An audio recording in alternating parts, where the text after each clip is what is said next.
Wow, it has been a while, hasn't it? Now, if you guys had not known and you guys didn't follow my live stream, my grandmother did, in fact, die last Monday. So the whole last week I was actually up in Illinois, and I just didn't get back till this Thursday. And today was a big Type R meet at Ace Cafe in Orlando. So I just wanted to update everybody. I got all your condolences. Thank you so much for writing me on my Facebook. I did post up on Facebook. If you haven't followed me there, of course, 79, go ahead and do it.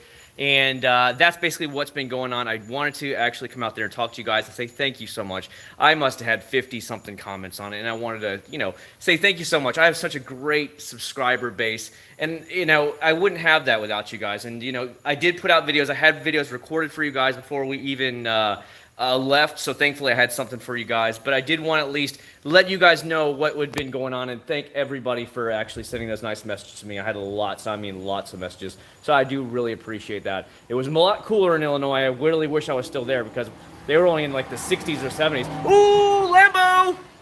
Lambo! Lambo? You see it? And that's a BMW? You just happen to be going by when the Lambo's going by. Again, we're in a decent neighborhood, as you guys know. So you'll see all kinds of like Audi R8s, BMWs, and stuff like that. So pretty crazy stuff. But thank you so much for writing me, guys. I feel like we should do a live stream here today on a daytime. Well, it's not daytime. What time is it right now? It is 8 o'clock right now here in Florida. But thanks so much for stopping by for a few minutes. We're going to try and chill for a little bit, see how it works out. I've never done it this early before. Well, it's still light outside, obviously. But it's a special kind of thing. We had a big Type R meet in the Ace Cafe downtown Orlando. And there was something like, I want to say we about 26 Type R show up. So a lot of fun out there. I did get my new license plate in. I don't know if you guys can see it here. It's the University of West Florida license plate. It's the guy here. He's an Argonaut. That's what it's about, the Greek Argonauts. So it matches perfectly with the blue. I absolutely love it. And of course, niche, you know me. So a lot of you guys are going to be seeing that in future videos. I made a couple update videos for you guys. You're going to see an update video next week using this. I just made it right now for you guys. I actually washed Big Bertha. It's all washed up. It's love bug season, so you're going to see that. What else are you going to see? Oh, you're going to see the Acc0rd79 video finally on my Blue Prelude. Because, of course, I got the Blue Prelude back. You guys keep asking, where's it at? It's right there. I used Acc0rd79 from CarPro on the wheels. Ooh, good stuff there. So you're going to see that on Wednesday. You'll see the McGuire's update on Saturday. I wanted to show you guys my new neon lights, since you guys haven't not seen that because what's been going on. We're having to go out of town with my grandma dying and stuff. Check it out. Type R. Hopefully it's coming in really good because I know it's really bright right now with all the lights, but it is really good. Here, let me actually just turn the camera around so you can see it better. Hold on. Check that bad boy out. How about them? How about them apples right there? Custom made. And instead of going with a metal backing like last time, I spent $20 more, and it's actually clear plexiglass, which is really cool. And it was like $380 shipped for this. So it's the same guy that did the Acc0rd one, but you can see the Acc0rd one has the metal backing, where this one has more of a clear look to it, and it was only $20 more. I'm like, I wish I would have known about it before. Not that I don't like my GTR one, but it's pretty cool. And back to the front again. So a lot of you guys now are getting updated with what is going on. And thanks so much for watching. I knew I had to take a hiatus there, and my dad asked me, hey, can you stay up here and help me with Grandma's house? Of course, we did lots of yard work. Just getting everything cleaned up. I was running my dad back and forth everywhere, to the banks and stuff like that. You gotta have to take care of the will and all that stuff. So that's basically what I was doing all week. And it was, like I said, a lot cooler in Illinois. It's so hot in Florida. I'm ready to get out of Florida now. It's like, it's 90-something degrees already. Thank you very much, Rick. I do appreciate that. Does Acc0rd79 type? Yes, it definitely does, Aaron. It smells horrible, just like they all do. That Swift, I appreciate that, man. Sorry for your loss. Thank you so much, Jim. I really appreciate that, man. Tyler's new album is amazing. Okay, who cares? Where was the Prelude? Rosendo, it was over there in the Honda Wizards house over there in Wesley Chapel, Florida. It's a suburb of Tampa. So he's the one that did the 5-speed swap on it. But when I had it for about 6 months, and it was starting to get oil drips on my ground, so I took it back. As a matter of fact, when I went to buy the Type R, I actually dropped off at his house. He did a lot of work to it. I mean, a lot of work. So it cost me over $1,300, and that was the family discount he hooked me up with because I've used him for so many. He did the white Prelude. You see the white Prelude out there? He rewired the entire white Prelude and fixed everything for me. So because I keep using him all the time and spending big money with him, he gave me the discount of only $1,300 and something. But it needed some seals done. He replaced all the belts. He took about the whole undercarriage of it, literally the front and rear undercarriage on that bad boy. He dropped it all, took it all the way down to the bare metal, and then respray painted it with the black paint again, the automotive black paint, so it won't rust anymore because it was getting surface rust on it. He replaced the wiring. He said your rear calipers were completely seized. He said you had brand new brake pads, but the rear calipers weren't working. But because of the fact that he has like 5, I want to say they're like totaled or wrecked Preludes at his backyard, he just took the calipers off one that he knew worked, and he put them on. He didn't charge me a dime for them.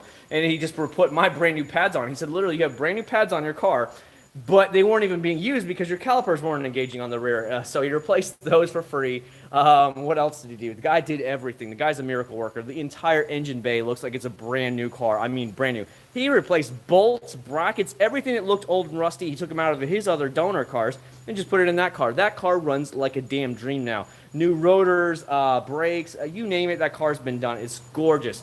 Now, next step is this fall, it's going to have the rust cut out. And I will spend about $5,000. I was already quoted $4,000 to $5,000 to cut out all the rust and repaint the entire car. And I was like, whatever, we'll do it. We'll make it happen. So that's my game plan for this fall. Around Christmas time is be my Christmas present to completely gut that car and bring it back to showroom condition again. How's Florida, Saco? It is hot right now, buddy. I am outside, and it was like 91, 92 degrees today. Very hot. Even right now, it's only in the low 80s outside. I'm sweating because I just washed Big Bertha here. Big Bertha is completely clean. It was caked with bugs. Caked. I don't know if you saw my Instagram. It was so bad. I'm like knocking it off with the hose, trying to wash it off. Then I came back with the Stoner Car Care bug wipes. Things knocked them. They were all gone there. It's amazing. I love those things. One more week until summer, and I graduate. Congratulations, Aaron. Hopefully you have everything works out for you. Long live the Prelude. That is right, man. Spend a bunch of money, but it is worth it. Sorry, I'm trying to scroll back through stuff, so I apologize. What's up from SoCal? Best high-gloss tire dressing. The highest shines I've ever seen are going to come from aerosol cans. So I would say Dub Tire Shine, which was discontinued. Now I would say Meguiar's, I think it's Ultimate now. Ultimate Tire Shine. Griot's Garage a Tire Shine, the one, it's aerosol can. Those are probably your highest ones. Let me see if I can show it to you real quick here, guys. I always try and take care of my voice, so bear with me, guys. I want to be able to show my friend here and answer his question. So it's called Black Shine Tire and Trim Coating from Griot's. This stuff really didn't sling at all from what I remember, and it is ridiculously bright. Ridiculously bright. Highly recommended. It's about $9 or $10 at like Amazon or AutoZone or something like that, but I really wanted to at least tell you that. So if that's what you're looking for, high shine, get that stuff right there. Dub Wheel Cleaner, I loved it. However, Dub was owned and run by Meguiar's. Meguiar's decided they were going to make their own type of wheel cleaning. Same thing. Anyways, they got rid of it, the Dub line for the most part, and now have the Meguiar's Ultimate Wheel Cleaner, which is identical. And I guarantee you it's the same product. The same with the Dub Tire Shine, now the Meguiar's Ultimate Wheel Tire Shine. They're the exact same thing. It's just they're not under the Dub name anymore. It's just the Meguiar's Ultimate Wheel Cleaner and Ultimate Tire Shine. They are identical. There's no difference. I've tested them both side by side. And if you're looking for the Dub, just get that because it's the same thing. What's up, Jacob? How you doing, man? Going to graduate high school? Good deal, man. Did you use Beatmaker yet? No, Will, because of the death situation in my family. As a matter of fact, I am going to test it out very soon. So Memorial Day weekend's coming up. I'm going to rent a vehicle that weekend, and I'm going to use it for all kinds of testing. The SUV, I had a 2019 Mazda CX-5. Yeah, the CX-5. And very nice car, very lovely inside, but that thing was scratched and swirled to death. And that's crazy because it only had 6,000 miles. Absolutely swirled out of control. I wish I could have tested it because it was a black SUV if you got to see on my Instagram. But, of course, I couldn't do it, and I really wanted to test stuff on it. I was like, oh, what a perfect vehicle to test all the products. But it's just the way it goes. So I will be renting another vehicle. Stand by on that one. Your impression from driving the Corvette. It is very cool. It is very fun. He had the seat so high up, it was like a fighter jet. Like, my head was almost on the glass roof. Ow, what the heck? Die, Hope. I don't know if I just got bit by a mosquito, but he's dead anyways now. It's very, very much like a nice cruiser. It's not too rough of a ride.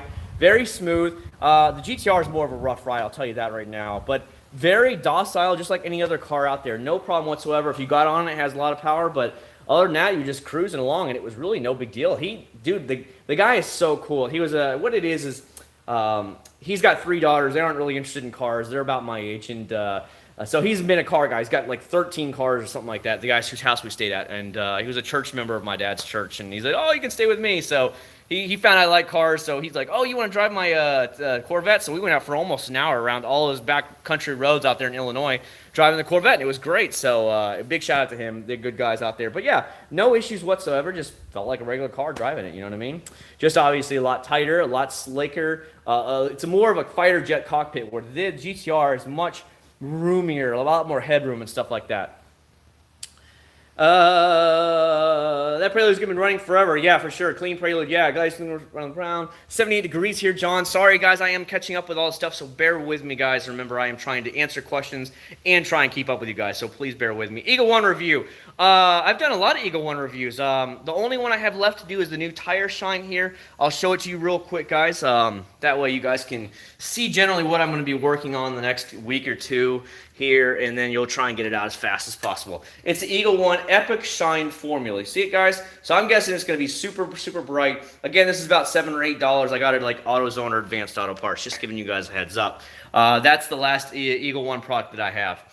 I finally used Mother CMX. It is really good. You are right, dude. It is on this car. This car, I washed it again this morning right before I went to the GTR meet, or I'm sorry, the Type R meet here at Ace Cafe. Stellar product. Absolutely love it. I put 4 layers on it. You guys got to see yesterday's update video, and that's just over 2 months, like maybe 2 weeks and 2 months after I made that initial application. And oh my God, it just still beads and sheets like a champ. Now, the cool thing about this, everybody keeps asking me, I thought you had ceramic coated.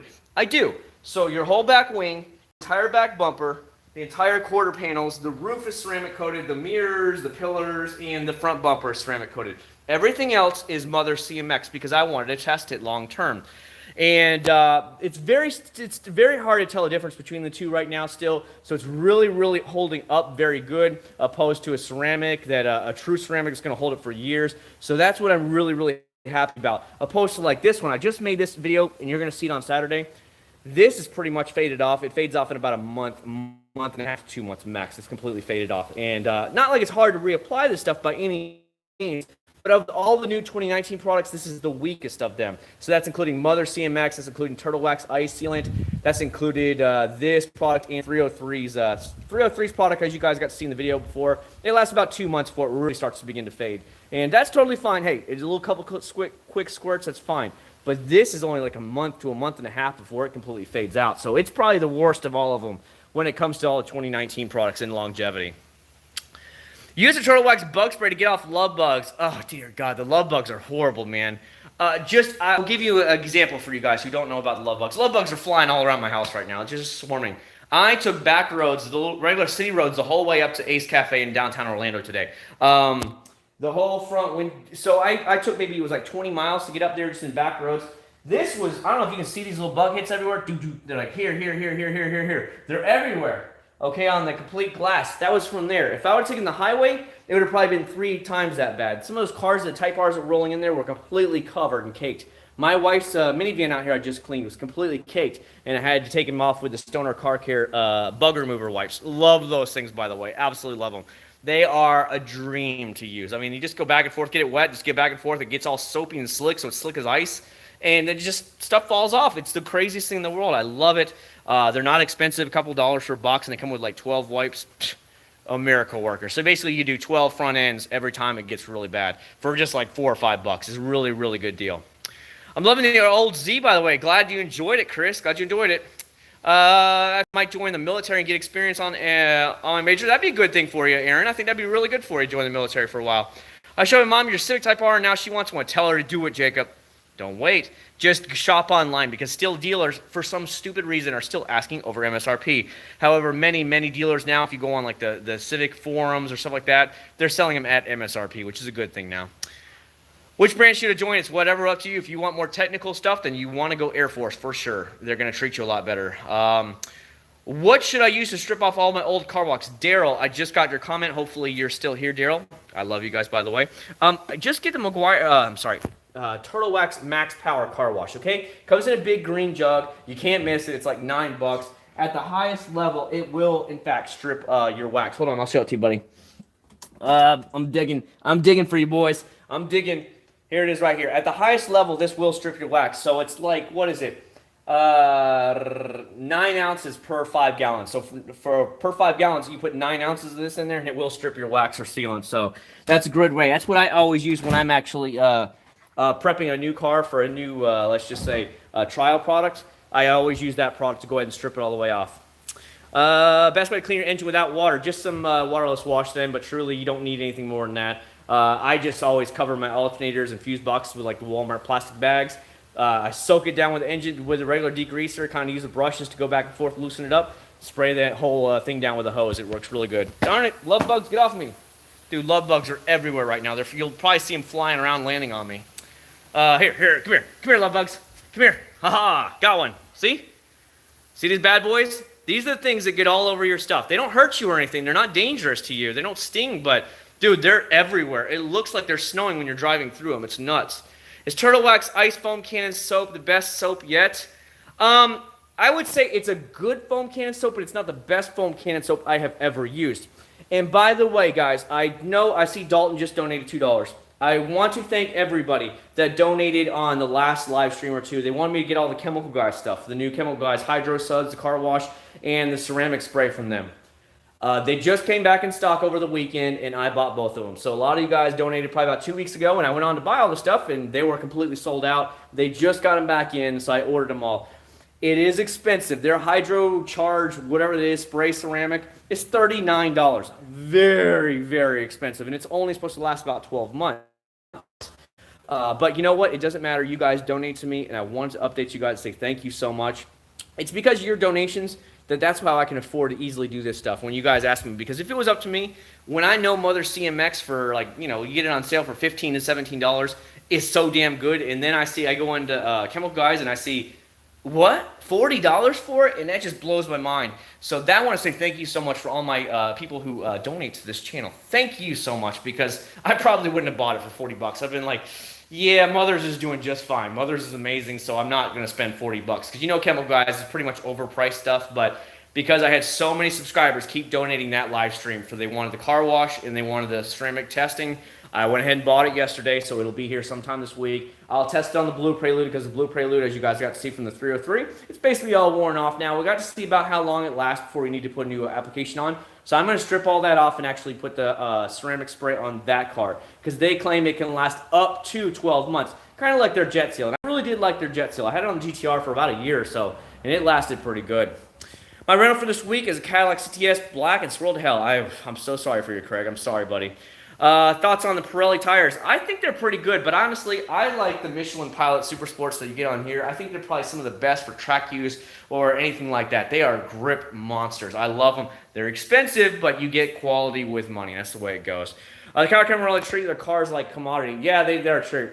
Coast Guard considered, I wouldn't, yeah, Coast Guard is considered a branch of the military, but they're kind of like, they're the redheaded stepchild that everybody makes fun of. It doesn't matter what branch you are, they make fun of the Coast Guard. So it's your call, man. I mean, it is a military branch, and you will have full veteran services and all that stuff. But you just go in understanding it. I don't know what it is. Everybody makes fun of them pretty bad. They call them like the Puddle Pirates or something. It's pretty funny. That's the way it goes. Aaron CG is a branch of the military. Any current problems with your Prelude? Nothing, Swamp. Nothing. That bad boy, I spent a shitload of money on. Again, it was $1,300 he charged me. What did he dad do? So he has new brake lines in there, new calipers in the back that he took off one of his donor Preludes that were completely shot. So we have new calipers on the rear. New rotors were put in. All the rust stuff was taken off of underneath. He took out the whole underneath and just redid it all the way down to the bare metal. It's gorgeous. The under the engine bay looks like it's a brand new 2019 Honda. I'm not lying, guys. I will take pictures, put it up on Instagram, put it up on Facebook. You're going to be like, hot damn, that is brand new. Because when he took all his donor cars, popped the hood and sees like rusty bolts, brackets, whatever, from his cars, and he just took them off and put them on my car and swapped them. Didn't charge me anything. That's the good thing. So it was just all part of the lump sum. He did a lot of other extra things. So love it. I love it. It's the alignment. Everything's brand new again. It's just like, I love it. So it drives like a dream. Again, I've used him for everything else in the other two Hondas, so I'm not going to complain. Oh, man, Jim, I just used him, Jim. Hopefully you guys got to see it on my Instagram. I used it all over her vans. Oh, the love bugs are out of control, man. They were caked on there from like the last 2 weeks. And after you go across them a few times, it just seems to like they just disappear. I'm like, damn, because they get after you wet the towel thingy, whatever it is, the paper thing, it gets really slick and like soapy, and then it just a couple of wipes later, you'll start to see it just all disappear. And I'm like, ooh, this is cool. So I love that product, and hopefully you do too. Cards on 28,000. Thank you so much, Cody. We are almost at, what are we pushing? I don't know, guys. Are we pushing almost 29,000 subscribers now? I don't know. I don't pay that much attention. This has always been a fun thing for me. I know some people are like huge into like have a million subscribers or whatever. What matters in the end to me is my subscribers, and if I have the good relationship with you guys, and I can talk to you guys and hang out with you guys. I don't care one way or another. Tomorrow the channel, whole YouTube could die. I'd still be here and I'd still be washing my cars, and that's what it comes down to. And I hope you guys all enjoy my channel because of that, because it doesn't. I'm not doing it for any other reason. I'm going to wash my cars. I'm going to get the stuff off, and I'm going to try products. And whether YouTube was here or not, I was always doing that anyway. So it's just been a bonus for me. Let's put it that way. It's just been a bonus. Turtleback soap was junk when I used it. Maybe Wolfgang Peach Sealant is too darn durable. Maybe. I just actually used the foam cannon soap on the actual van tonight, and it works fine. Companies should give you a promo code. Some companies have, but not in a while. What do you think of Turtle Wax Ice Bubble Gum? It smells really good, Aaron. That's exactly what I just used on the wife's minivan. I just free-handed poured it in there, and I went to town on it. So I just want you guys to know I really like the stuff. The top 5 Chemical Guys products you recommend. Probably stuff like Mr. Pink, Honeydew Snow Foam, Chemical Guys Jet Seal, Chemical Guys VRP Tire Shine, and what else would I say if I give it number 5? I'm trying to think here. Be real with you guys, because I'm not trying to beat around the bush, and I don't try and lie to you guys in any one way or shape. Their Diablo wheels, yellow is pretty good, so let's just put that up there with it. $10 from Mr. Singh. Thank you so much. I really do appreciate that. It's Canadian, I guess. Canadian, $10. I guess that's what it is. Thank you so much. I really do appreciate it. Again, all of those donations you guys keep hooking me up with literally just goes to keep paying for those products. When you guys say, Chad, I want this product or I want that product. So when I did it, I literally just bought those products. And again, they just came back into stock. So I ordered them last night. They will be here sometime this week. I'll wash the cars down. I'll use that product, car soap. I'll use it in the foam cannon. So that'll be 2 different videos. And then on top of that, I'll actually use the ceramic spray on the Prelude. So you guys can see this. And that all goes down to you guys hooking me up and taking care of me. And I always listen to you guys, and I'll take care of you just in return. So thank you again. Detail spray. Yeah, I saw your message there, Dalton. We were at dinner or something when you were writing, so I did see it all.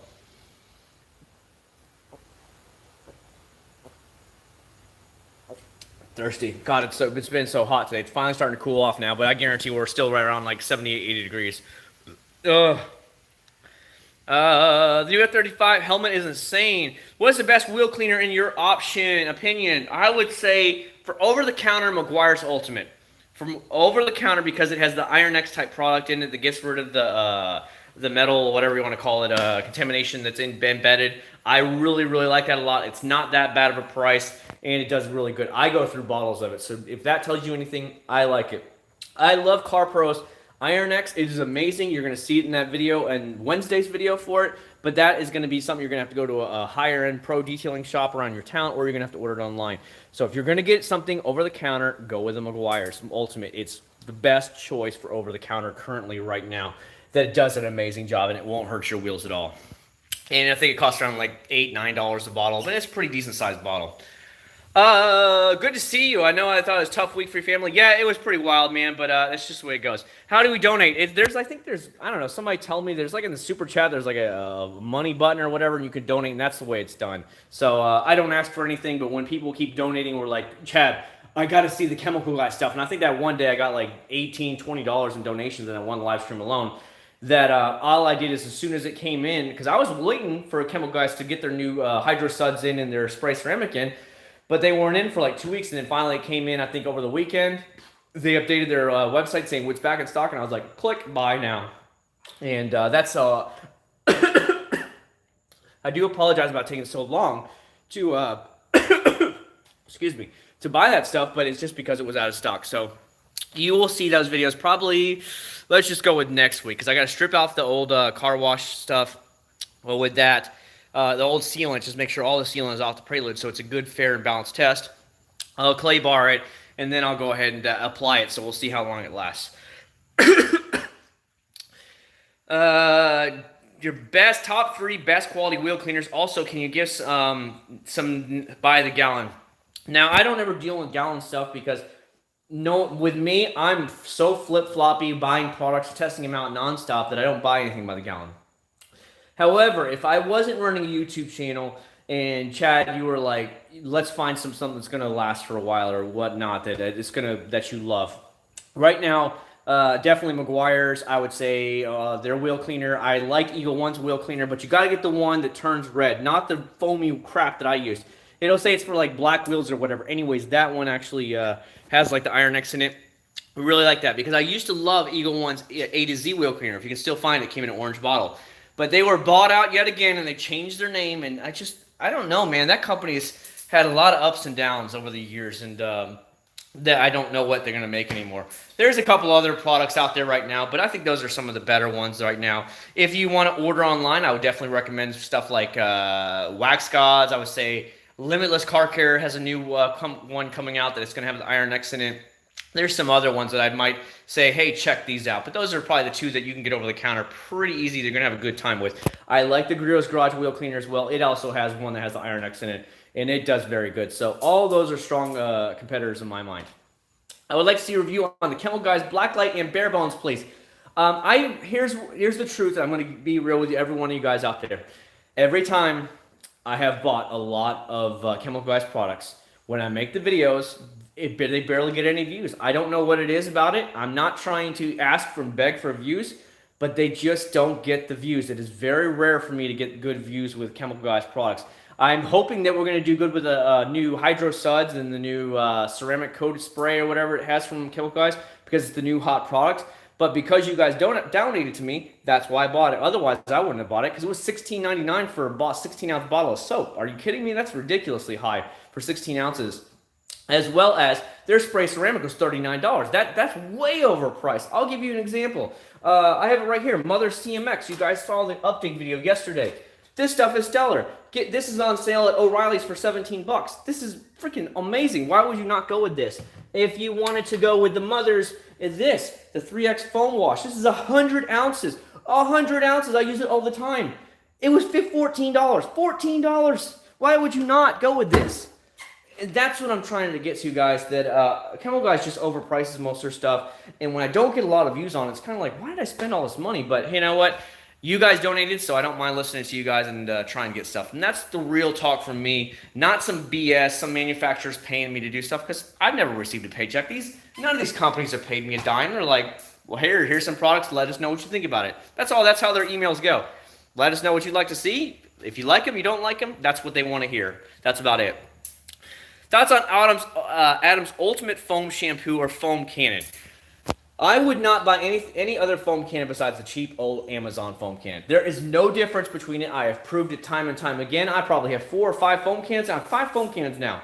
They all look the same. Just go buy the Walmart cheapo one or go buy one off Amazon. Don't spend your money on anything else. I'm serious about this.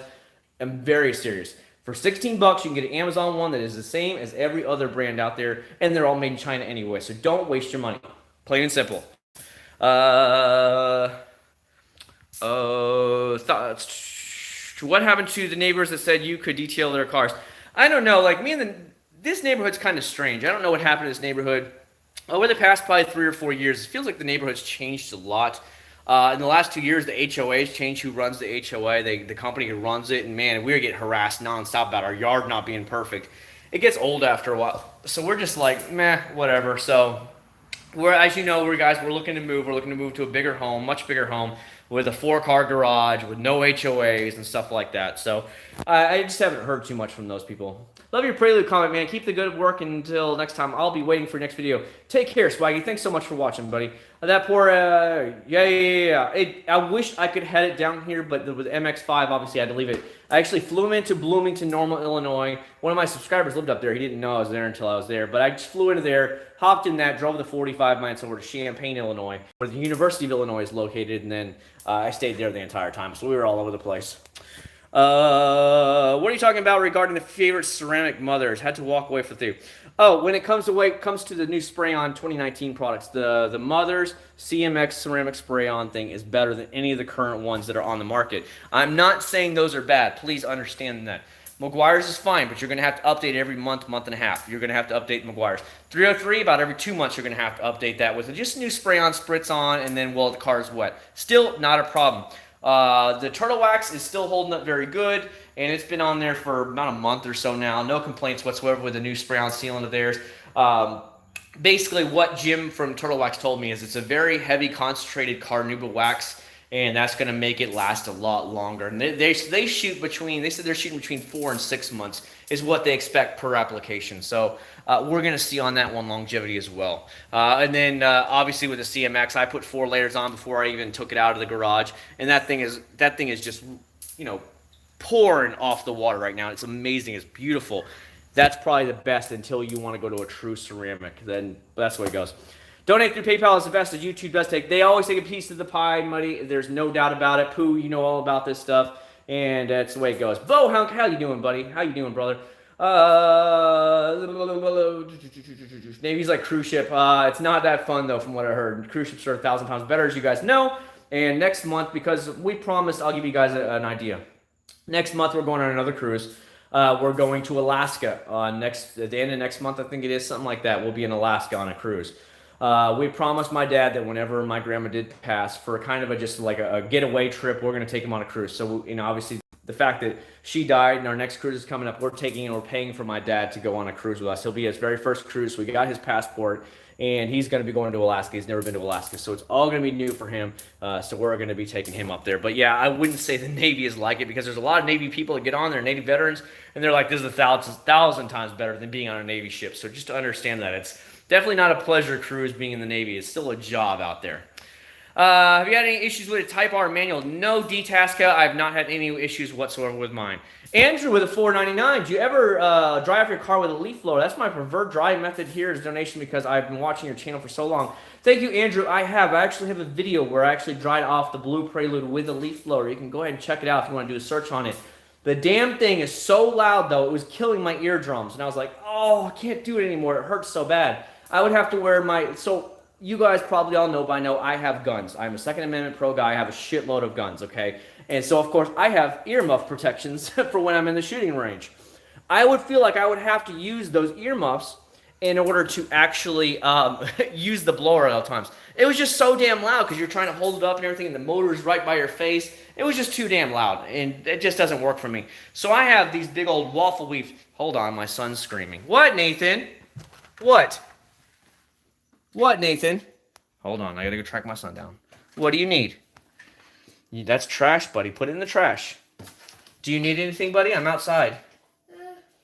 Just throw that away. Throw that trash away. Good boy. My son's over there. He's bringing me trash. All right, keep playing, okay? Daddy's gonna be outside, all right? Okay. Mommy's asleep right now. She's had a hard day, and so, of course, she has to be early at the doctor's office tomorrow morning, so he is just playing in the house right now. I really liked Eagle 1 Nano Wax before they got bought out. Yeah, it's sad, but that's just the way it goes. What does Limitless car camper smell like?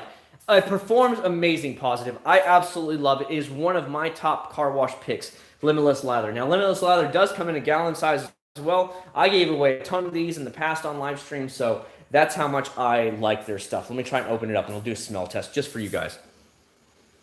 It's like a light berry scent to it.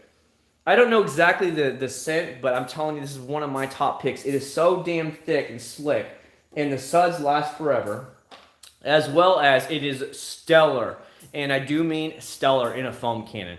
It is a winner all day long, 2 thumbs up, A+. That's why I buy a ton of them. That's why I think I bought like 5 or 6 of them, and I gave them away during live streams because I wanted my subscribers to get a chance to try it too that might be a little shy and be like, I don't really want to spend that money, Chad. I'll spend it for you, and I'll give it away on live streams because I thought that highly of the Limitless Car Care. So please understand that. If I'm willing to buy stuff with my own money and give it to you guys, it's pretty damn good, okay? I'm not going to treat you, I'm not going to give you some Armor All trash. Not here. I'm going to give you the good stuff. Try some Chemical Guys wheel cleaner on a press. Yeah, it's okay, but I like other products better. It's just, again, it's okay. A lot of chemical guys products are just mediocre. Some are above, but a lot of them are below, and a lot of them are watered down, especially their car washes. They're not the best car washes, but you know what? That's why I try out products all the time. Are you going to spray some of that JDM scent on the Type-R? No, because if you get in the car after a while, it still has the brand new car scent. The Type-R only has 1,300 miles on it, and I bought it in January. So what is it? Almost 4 months old now since I bought it, and it only has 1,300 miles.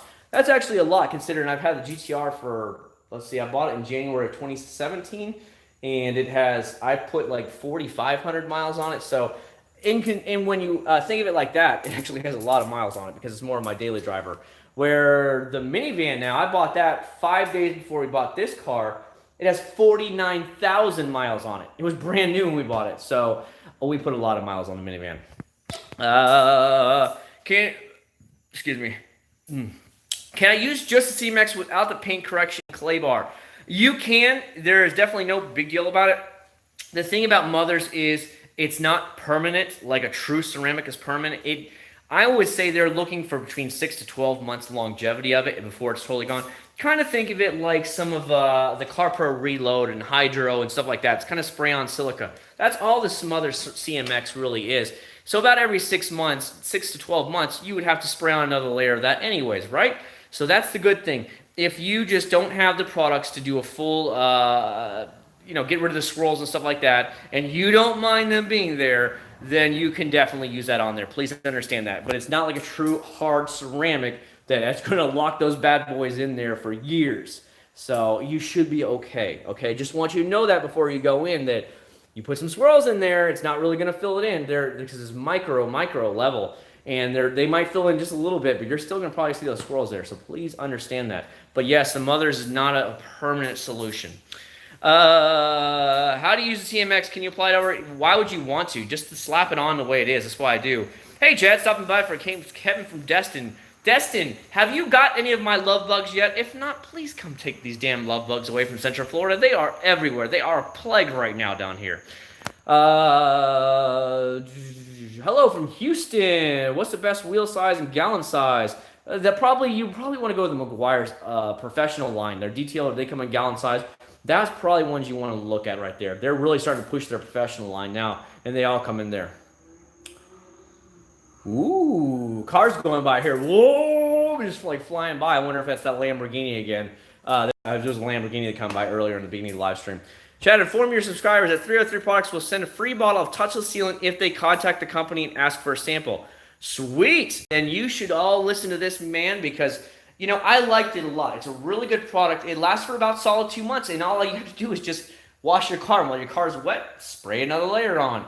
And if you only have to do that once every 2 months, that's pretty good. Is it lasting as long as Mothers? No, it's not. But that doesn't matter as long as you let it go in understanding it. A Mothers is more of a true inline SiO2 type of product that's going to outlast it. But who cares? Who cares? As long as you go in knowing it's a spray-on sealant and it's not trying to be some ceramic coating. One thing that have you noticed that every company nowadays is using ceramic? Everybody's going ceramic, ceramic, ceramic. It's just, I don't know what it is. That's just what they're doing. And I want you guys to understand that. That's the new gimmick word 2019. The 303 is a touchless sealant. It's just a spray sealant. And so if it lasts 2 months and all you got to do is spray it while the car's wet, no big deal. We can do that, right? Brooklyn, oh Lord, Dana's Vince, Silencer Company, or Gem Tech. I don't own any silencers. I don't see the need for it for myself. I just have a bunch of shitload of Glocks. I've got Colts, I got Smith & Wessons, I got Heckler & Koch, I got Sig Sauer. I mean, you guys see what I'm saying. You guys see where I'm going here. So please understand, I got Ruger 1022. I got all that stuff. But I don't have any reason to have a silencer, okay? I'm not trying to sneak around and kill something or whatever, We'll get that deer. That deer's just never going to know I'm there. It's like, okay, that kind of thing. It's just whatever. Boswell, just tried to wax chop cherry snow foam. It's probably my favorite at the moment. Didn't have any luck with chemical guys. I told you. The wax shop, okay, I did find out. For all you old school old men out there that know about the old wax shop that was out in California, I guess a company up there in Illinois, they bought the rights to it, the whole lock, stock, and barrel, and now they produce it up there in Illinois. And so it is the original wax shop from way back in the day, but it's bought out. The whole company's been bought out, and it's been essentially moved. All the production, all that stuff has been moved. And damn, that stuff's good. I want to show you guys, if you don't know what I'm talking about, this is called Back Shop. They're a smaller company, but they're for the high-end pro detailers, okay? And his stuff is stellar, okay? That's what he's talking about. I absolutely love it. If you haven't seen any of my videos on it, go check it out, dude. It's stellar. Always good to see you. Got to run. Be well in St. Augustine. Thanks so much for stopping by. PNS will be worth the money. Everybody tells me it is. I have not had a chance. I was supposed to. So when my grandma died and I had to go to Illinois last week, I was actually supposed to take a rental car. Well, my wife was up in Jacksonville, Florida for the weekend, and that's what I was going to test it on. Sadly, as you guys understand, my grandma died on that Monday, and I flew out the following Thursday, and I attended the funeral and did all that stuff, and then I stayed there for the whole week, another week, to help my dad out and to help take care of my grandma's house, get everything back in order, the will, paperwork, basically do all that stuff, get her house back in order. And so I didn't get a chance to try the PNS Beatmaker. So for Memorial Day weekend, that is my game plan, to rent a vehicle and test some bunch of junk on it, because we know they don't take good care of their cars. Love bugs, yes, starting to see those. Yes, take your love bugs up there. They are everywhere down here. Swarms. You just drive through it. It's like pack, pack, pack, pack, pack, pack, pack, pack, pack, pack. Seriously, if you've never been in the South when love bug season comes on, that is exactly what it's like. It's like pack, pack, pack, pack, pack, pack, pack. Sometimes you'll be on the interstate and you're like, holy crap. They're literally hitting your car that fast. And that is a no crap statement. That fast. And before you know it, the entire front of your car is covered. So you got to get those things off as soon as possible, because their guts and stuff have that junk inside that lead away your paint. Is work or family more important? Family should always be more important for you, because here's the old adage, okay? Will your work give a shit about you? If you quit tomorrow, what would they do? They'd probably hire somebody else tomorrow, and they wouldn't bat an eye. However, your family will always be there for you. At least you hope they'll always be there for you. But your job, if you quit and you drop dead tomorrow, by the next day, they'd already have a new hire in there taking your spot. They wouldn't even bat an eye. You'd be forgotten about within a week. And that's the way real jobs are. They don't give a crap about you. And sadly, that's the way the world's turned. Mother's Ceramic versus Meguiar's. Mother's all day long, AJ. Don't waste your time with Meguiar's. Don't even waste your time. Mother's is way, way better than Meguiar's. And hopefully you guys got to see that in the thing. You're going to see it on this coming Saturday. You're going to see the Meguiar's update on my wife. Now, the sides of the car, let's just say the sides, they actually are speed up. However, the horizontal surfaces have basically all faded away. And that's not very good, because it only lasted about a month and a half before it all faded away. I'm like, damn, this stuff's crap. So that's what you're going to see in the video. So about a month, you're going to have to reapply it. I'm like, why wouldn't you just get a spray wax? It's going to do the same thing. So, hey, whatever. But at least we got to know the differences. Best retail car shampoo besides Meguiar's. I would say Eagle One. I would say Mother's one that I just showed you, that 3X. If you can get the 3X somewhere. Where else would I say? Surf City Garage. I really like their car soap. It's a little bit hard to find their car soap, but it's really good. Any one of those three. Uh-oh, my son's making noises again. Hold on, buddies. Hold on, I gotta check my son. I can hear him making noises. What, Nathan? He's not. Oh. I thought he did. Sorry. My wife's up. I didn't know. Have you tried the new wheel brushes from MJJC, because they're cheap and good quality? No, I have two wheel brushes. I have one from Auto Geek, the Daytona Speed Brush. I'll show it to you. I have this one. Love these things. And then recently at Detail Ground, when I was at Detail Ground, the big detail shop in Orlando, I bought this bad boy. It's from Max Shine. It's called the Shine Master Wheel Brush. It essentially is the same thing as the Daytona Speed Brush, but the bristles are a little bit thinner, a little bit softer than they are on the Daytona. But essentially, other than that, they're identical, and that's what I use all the time. I love them both. Do more videos on Mastersons. I haven't heard from Greg in such a long time. I don't know what's going on with him. But that poor guy gets hated on more than anybody I've ever seen. He gets hated on as bad as Chemo Guys does. You watch any of those Facebook groups, and they make fun of him bad. I just let things go. You know what? We try things, but it's these things like Chemical Guys and Mastersons is like the kicking, I don't want to call it, like the bully that likes to, they like to pick on the people. The bullies are always picking on those two. I mean, they get harassed nonstop, and it's just, you're just like, damn, man. That's why I don't go on those Facebook detailing groups or anything like that. They're just, that's all it is trash one person's idea of another person's idea. It's nothing but like a make fun of the other people. And I'm just like, wow, it sucks. It's sad. If you aren't a complete pro, if you aren't Larry from Ammo NYC, you are a complete loser. And I guarantee there's a bunch of trolls on that Facebook group that would still make fun of Larry and say he's doing it wrong. And, you know, this is what I'm talking about. That's why I don't go on those things. I'm just like, whatever. As long as you're happy with your results, that's fine. You know, that's what you should be happy about. Is there somebody that can do it better? Probably, of course there is. But does that matter? Are you doing it? Are you happy with your results? If so, then it doesn't matter. You know, and that's what it comes down to in the end. If you want that high-end stuff, you can either learn how to do it or you can pay somebody to do it. But if you are happy with your own results and your own products, then don't worry about it. You know, just go check it and test them out for yourself. If you like them, you like them. If you don't, you don't. You know, it's just the way it is. Some guys like blonde girls. Some guys like redheads. Some guys like brunettes. Everybody's different, and that's the way it's going to go. Finally got a chance to use the Beatmaker i1, and it's so slick. I just bought Colt 845.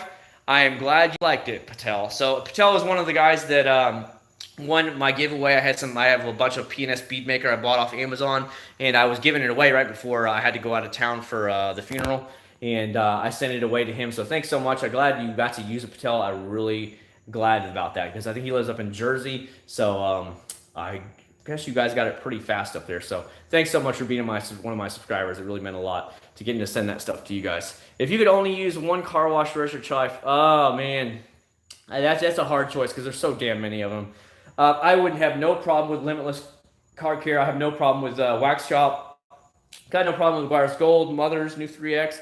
I don't have any problem with Eagle One A to Z. None of those. Any of those, I would not bat an eye if that was the only car wash I'd ever have for the rest of my life. What are your thoughts on prepping long-term food storage? I don't really worry about that. Okay, I know this is going to go way off topic. We're chasing the rabbit hole. But if you guys know, there was big gun hype scares back in the Obama administration. Doesn't matter which way you believe. But there was all kinds of rumors that guns were being taken away. During that time, people were freaking going out of their minds. The prepper was the big thing that was starting to go out. People were buying all the guns they possibly could. You couldn't find ammo to save your life. And the prepping was the big key term. I mean, they have shows about prepping. So I remember watching some of those, and these people had like basements or cubby holes and spider holes full of nothing but food, ammunition, and goods. It was crazy to watch that stuff. So it was kind of fun seeing these guys, and they'd show off their ammo stashes like every other day. They'd go to Walmart, and they'd be the ones that are falling asleep in Walmart in 5 a.m. when they put the ammo on the shelves. And they'd buy everything that they possibly could before Walmart say, hey, that's your limit for the day. And it was nuts. And I don't know. That's just crazy things that I don't know. We don't really have love bugs. No, love bugs, from when I did the research, they originated in Latin America, worked their way up through Texas, and then came, of course, through the South. Louisiana, Mississippi, Alabama, Georgia, and then, of course, Florida is where they're really popping up right now at the moment. And then they'll work their way further up north. That's usually the way it goes. And then they stop right around Georgia somewhere. Georgia, and they don't go any further than that. So because they're a warm weather bug, obviously, from Latin America.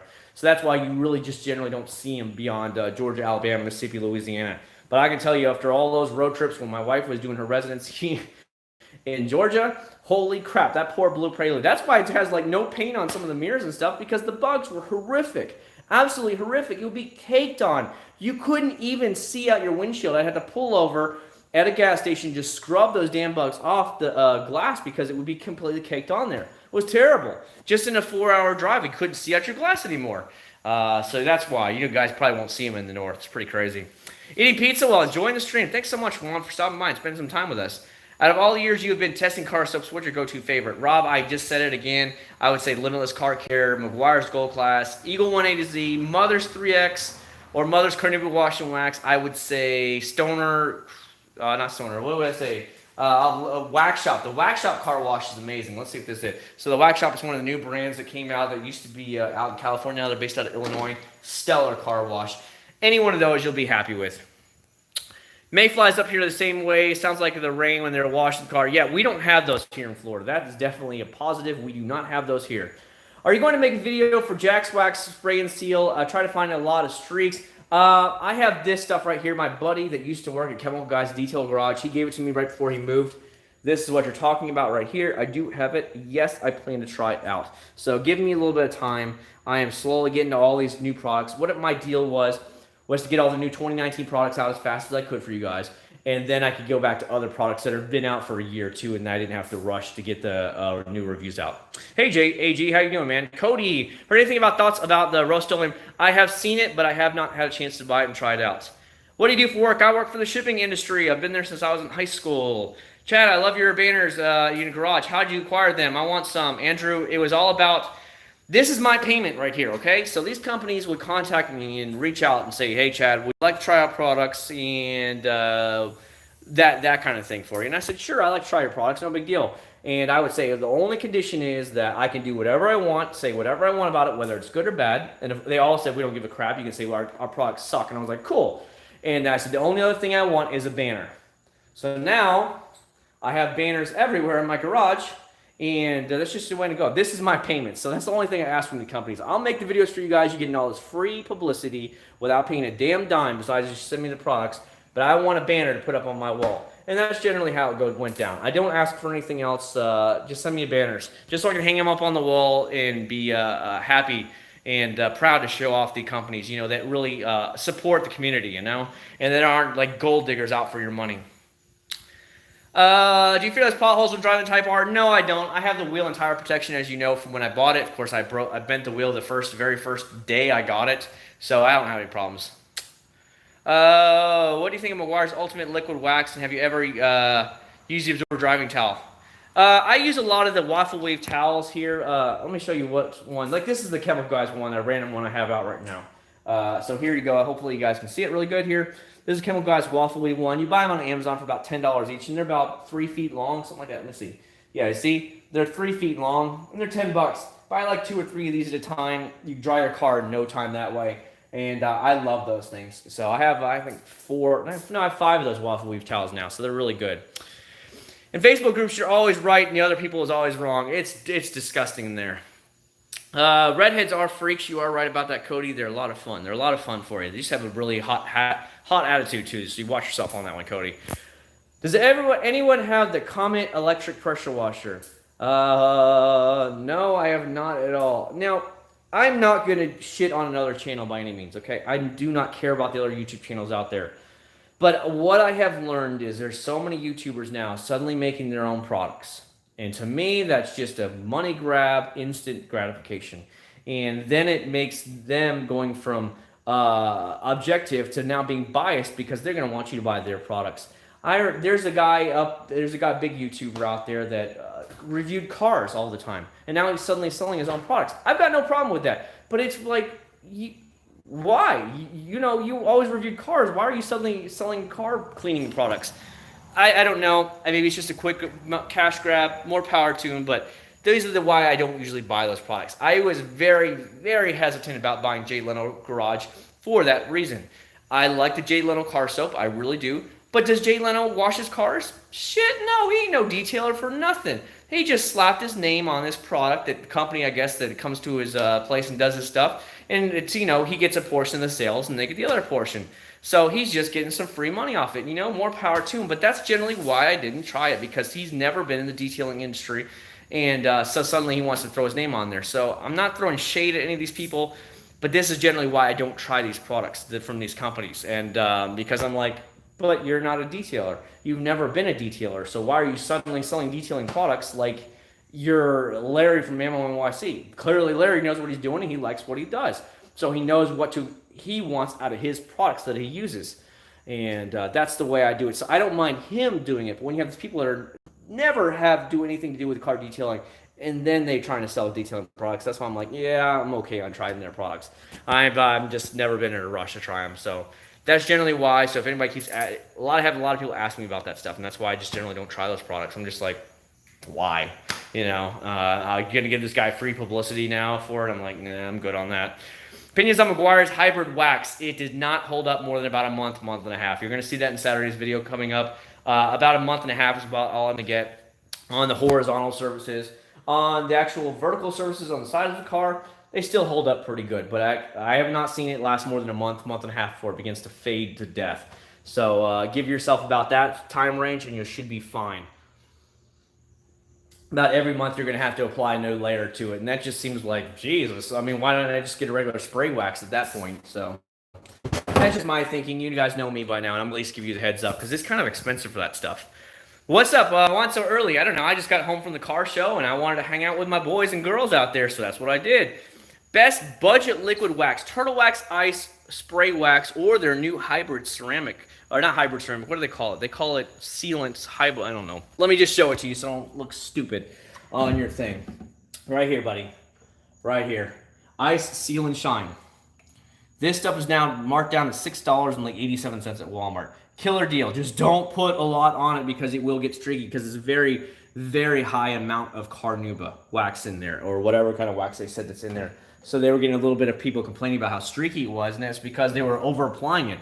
You don't need a lot of it. Think of it like the mothers. You just put a couple spritz on it and just wipe it out, flip over microfiber towel, and you're done. You don't need a lot. And because of that, it was starting to be a little streaky on people's cars.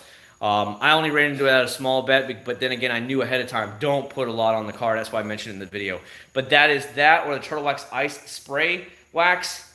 Just go with that. You're going to have a good time with it. I guarantee it. Hello, Expressive Gamer.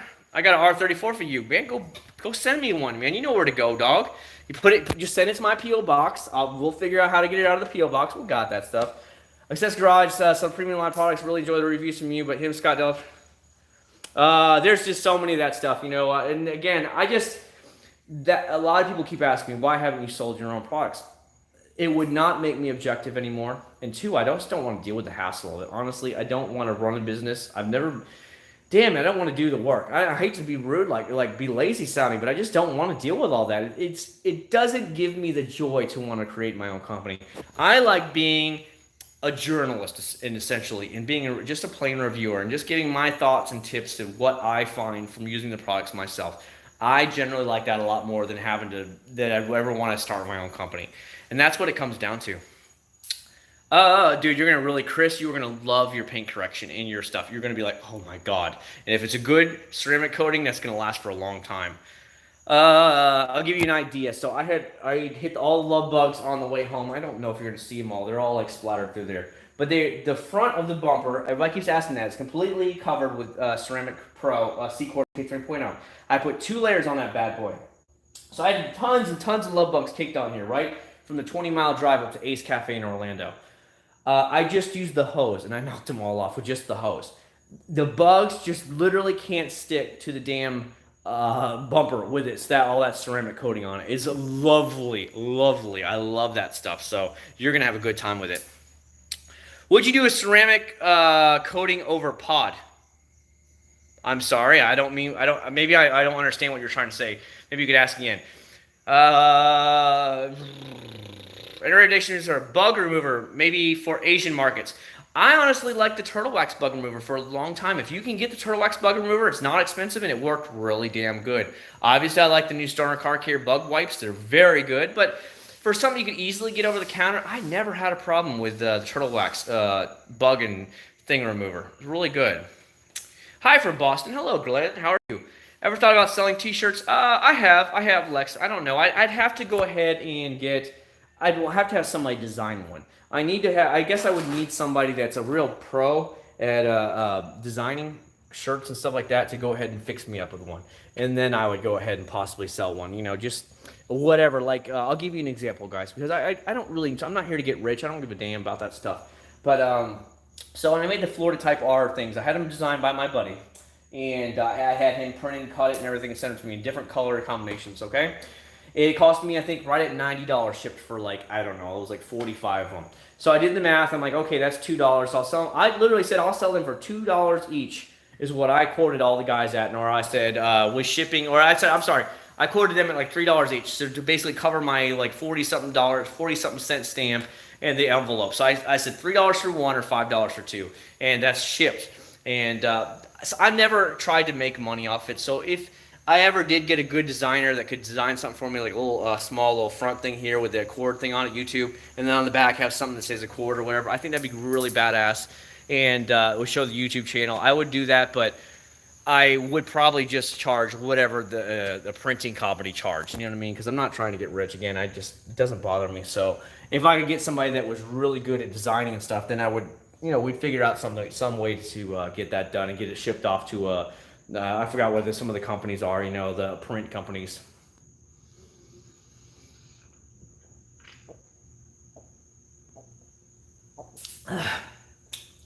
I see a lot of people. I had PPF. Oh my God, there's so much crap in here. My son brings stuff in here. So I had the clear bra on my 370Z, and it did really, really, really good. But nowadays, you have ones that actually have products that you can ceramic coat on top of the actual clear bra. I think CarPro has it, and some other brands that are having it now, where you can actually do that. So that is one thing you can think about. Ceramic, it really repels water. It doesn't let bugs stick to anything. It's just the coolest damn stuff in the world. And it helps protect against squirrels. With the clear bra, eventually will have to be replaced unless it's going to be a garage queen. And then, of course, it might leave some paint issues or everything you might have to deal with later. So if you're going to be driving a lot, I would definitely recommend the clear bra, okay? If you're just going to be around the city, you can go with ceramic coating. But if you're going to be driving a lot and it's your main daily driver, I would definitely say if you have the cash for a clear bra, definitely look into it because it does save my butt here big time. Super clean for rims. Not me. I'm sorry, positive. When you polish the pillars on the Type R, did they turn black or no? What? What turned black? They were already black. Is that what you're talking about? Like the pillars are already black. So if anybody doesn't know, when I bought the car, the paint was in excellent condition except for the pillars. The pillars here were so swirled out, it was out of control. It was nuts how bad they were, but the rest of the car's paint was in perfect condition. Just weird the way it goes, obviously, no big deal. And I use 3D1's, it's called 3D1 from 3D Car Care. It's a hybrid compound polish. And damn, that stuff knocked out like that in one pass. It was just stellar. And then I went back with the CarPro ceramic, and I covered them up so that way I'd protect them longer. Polishing pads. I don't think they did. The only time I've ever seen them when they ever turn colors for me is when they hit like rubber or trim or something like that. Whenever usually the pads would hit trim, like through here, let's just say the rubber trim, that's when I would see it actually might go black or something. Whenever it was on paint, any type of paint, I never actually had them turn color. Would you ever do a review of Meguiar's Pro Detailer parts? Maybe, but again, I don't know how well those reviews are due. Maybe I don't need gallon products. That's the problem. I wish they would sell them in smaller products, but they only sell in gallon-sized products. And what would I do with it? I would try it once or twice, and it would just sit there in a gallon. So it would be a pain. And you don't want to ship those bad boys because the weight alone would be a bitch in shipping prices. So I'd have to find somebody local to just give it away to. And I don't mind that kind of stuff, but you get the idea. It's not like it's cheap to be just throwing money away like that. So maybe if I was donating some stuff, maybe, but that's I guess that's some of the reasons why I probably kind of stay clear of it, just because of the price for one, and I wouldn't be using so much because I have too many other products that I always use, and I just think I might be wasting the money. So maybe in the future, we'll think about something like that. When you take Type R for maintenance, when do you ask? Yes, I always ask. So the same thing when I take in any of the cars. As a matter of fact, my local Coggin Honda that's closest to me in South Orlando, they actually have what they call laminated things that says "Do not wash," and they put it right there. Like they actually big old like square thing and laminate it, and they put it behind the actual stuff, and it says "Do not wash." So that's what I actually use when I'm doing it all. I just slap it on there, and I just tell them that. Now, it hasn't had to have any service yet because it only has 1,300 miles. The little instrument cluster will tell you like what the oil life is at. The last time I looked, the oil life was at 80%. So the way I drive, it's going to be probably a year or two before this needs actually any real service because I don't put a lot of mileage on every car. The only car that we put a lot of mileage on is the minivan. It has 49,000 miles. Now, every time that thing is set for service, we do check to oil. We have all the fluid. We've had fluids changed. We've had new tires put on it, new brakes put on it. We keep up with that car because that is the main family beast, and that has all the miles on it. So that is why that thing gets lots of TLC. I just washed it today, so it's really good to go. The interior is really messy because she's really messy, but that has nothing to do with the quality of how it runs or anything like that. So yes, we do always keep that car van up because I told her, I said, at this rate, another 2 years, you're going to be pushing 100,000 miles. So I said, if we keep it up, it'll last you 300,000 miles. And then we can then look at possibly getting a new minivan or whatever we can get that time. And she's like, oh, I'll just keep this thing forever. I'm like, okay, it's your car. You can do what you want. Again, it's your money. Was Kevin Guy's wash and wax purple bottle worth getting? Did you get a review it on the while back? Ooh, with a purple washing wax. Do you remember the name of it? Positive. Is it called Blacklight? If it's called Blacklight, it does really good in the foam cannon. It's a decent over-the-counter soap for in the 2 bucket method. Definitely not as good as the other car soaps that I've always mentioned, but it's really good in the foam cannon. Can you please test Adam's wash pad, please, on a video? There is a controversy on the subject. Some people says bugs get stuck on it, but others say use grit guards. It wasn't Blacklight. Then I don't remember a positive. I just don't remember right there. Adam's wash pad. I don't know about their stuff, man. I just don't. I'm not subscribed to their channel. Again, I don't. I really don't watch other people's videos, and that's honest to God's truth. I just don't subscribe to any of those kind of things because I do it myself, so I don't really look at other people's channels. Everybody kind of let me know about the new. Look at that big old bug that was on my GTR. And everybody let me know about the Chemical Guys one. You have no idea how many people requested the new Chemical Guys Hydro Suds and their new spray ceramics. So that's why I bought it, because I got like $20 in donations, and I'm like, okay, you guys donated to it, so I'll go ahead and buy it, and that's why I did it. But other than that, I wouldn't even have known the Chemical Guys had a new product because I don't follow them either. I'm not subscribed to their channel. Adams is a company like Meguiar's. I know what Adams is. I have a bunch of products, but even when I tried Adams products, I didn't really get an amazing vibe when I tried them. They were fine. They were good products, but they weren't like, holy crap products. You know, like, oh my God, these are so good. They were just a good brand, and that's about it. You know, like a Meguiar's, like you said. I thought they were good, but wasn't blown away by them. So, I guess that's why I don't really follow their stuff. They have a deep, deep following. I know that on their products, you know, because if you know anything about Adams, they always come out with their special season type products. It has different labels on them. I guess there's collectors that people literally collect those and trade them and sell them and all that stuff. Like they'll say, look, we're only going to make 1,000 bottles in this one. It's the same detailer as always, but it's going to have a different label on it. And then everybody rushes in, buys it, and then they resell it. And you know how the world goes. It's buy and sell on demand. So there's a big following for them, and that's pretty cool about stuff. But I guess I don't follow them that well for it, so sorry, I can't help you. As a matter of fact, they had a spray ceramic or whatever, and it was like $70. Some people were asking me to try it. I was like, sure, I'll try it. And then I was like, holy shit, $69 for a spray on ceramic? Are you kidding me? No. For true ceramic coating, the Acc0rd UK Pro, for the big 50 milliliter bottle was $74. So why wouldn't I go with a true ceramic at that price? If your spray ceramic is more than $30, $30 to $40, you're way out. You're priced out yourself out of the market, because a small bottle, regular Acc0rd, is only like 50 or $60. So I'd rather have a true ceramic on it than just a spray on stuff that's not going to last as long.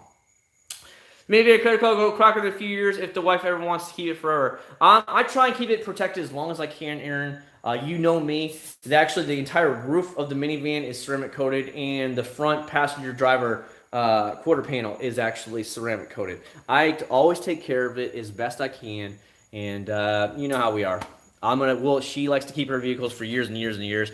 So unless it gets to the point where it's too expensive to fix and the warranty's out, then it doesn't matter. We bought the extended 10-year, 120,000 mile warranty for bumper to bumper, just like I bought the bumper to bumper on the Civic for 10 years. So once that goes out, and if we start having some major problems with Toyota, but we know Toyota lasts forever, then that's the only time we'd probably get rid of it in the near future. It would probably be another 7-8 years before you end up getting rid of the minivan. So giving you guys about a heads up, because her last vehicle was the Hyundai Tucson that I showed on the videos years ago. And we only traded that in because we needed a bigger vehicle. That's why we got the minivan. And before that, she had her Hyundai Accent.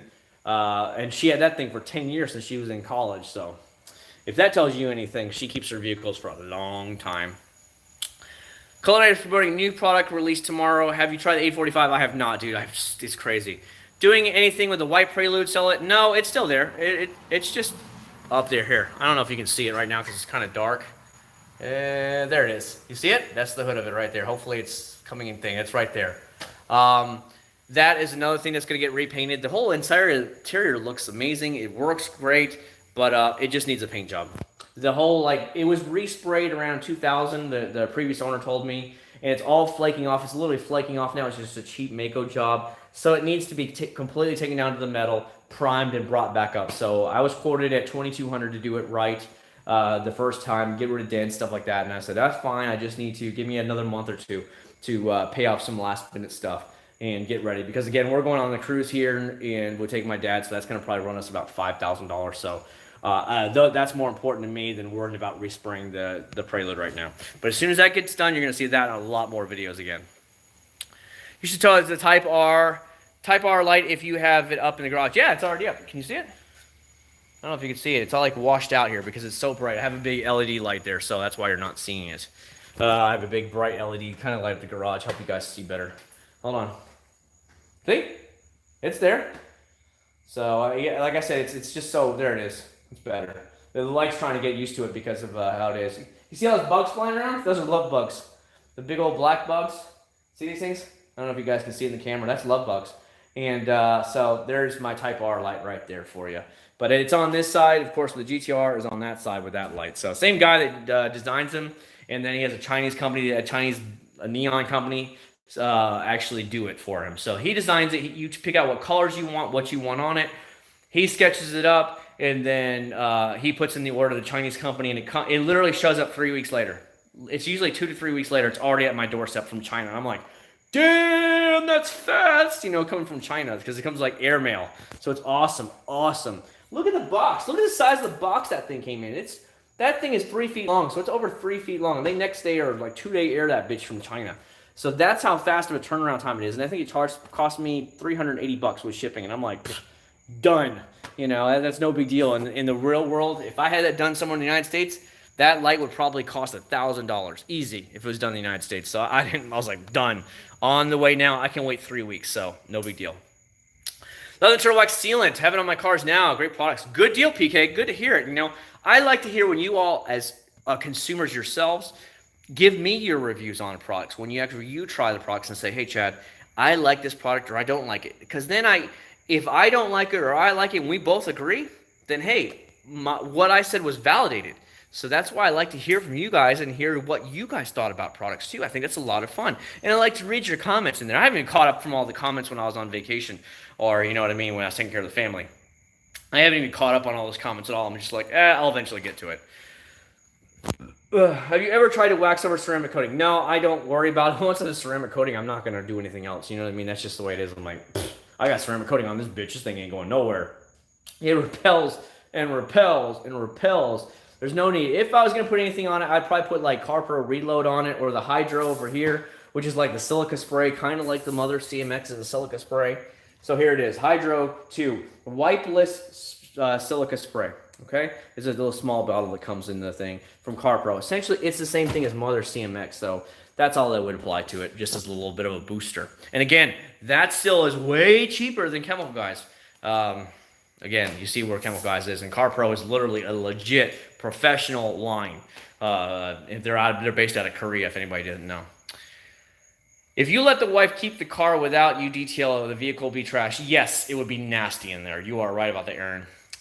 Oh yeah, just $5,000 picker charge, pocket charge. I got a CG citrus wash and wax for Christmas and just getting to use it. What other car shampoo should I get? I'm afraid of citrus. Just get some of the over-counter stuff. Your McGuire's McGuire's Gold Class. What is it? Mother's Wash and Wax. The Mother's 3X new Wash and Wax. Eagle 1 A to Z. If you want to go online, get Limitless Car Wash, Limitless Car Care Car Wash. Get the Wax Shop Car Wash. Love that stuff. There's a bunch of great ones out there that you won't have anything done. What fruit guard do you use? Well, when I go out to over here in St. Cloud's like 5 minutes down the road. Once you get way out in the country, you can find a lot of the orange groves out there.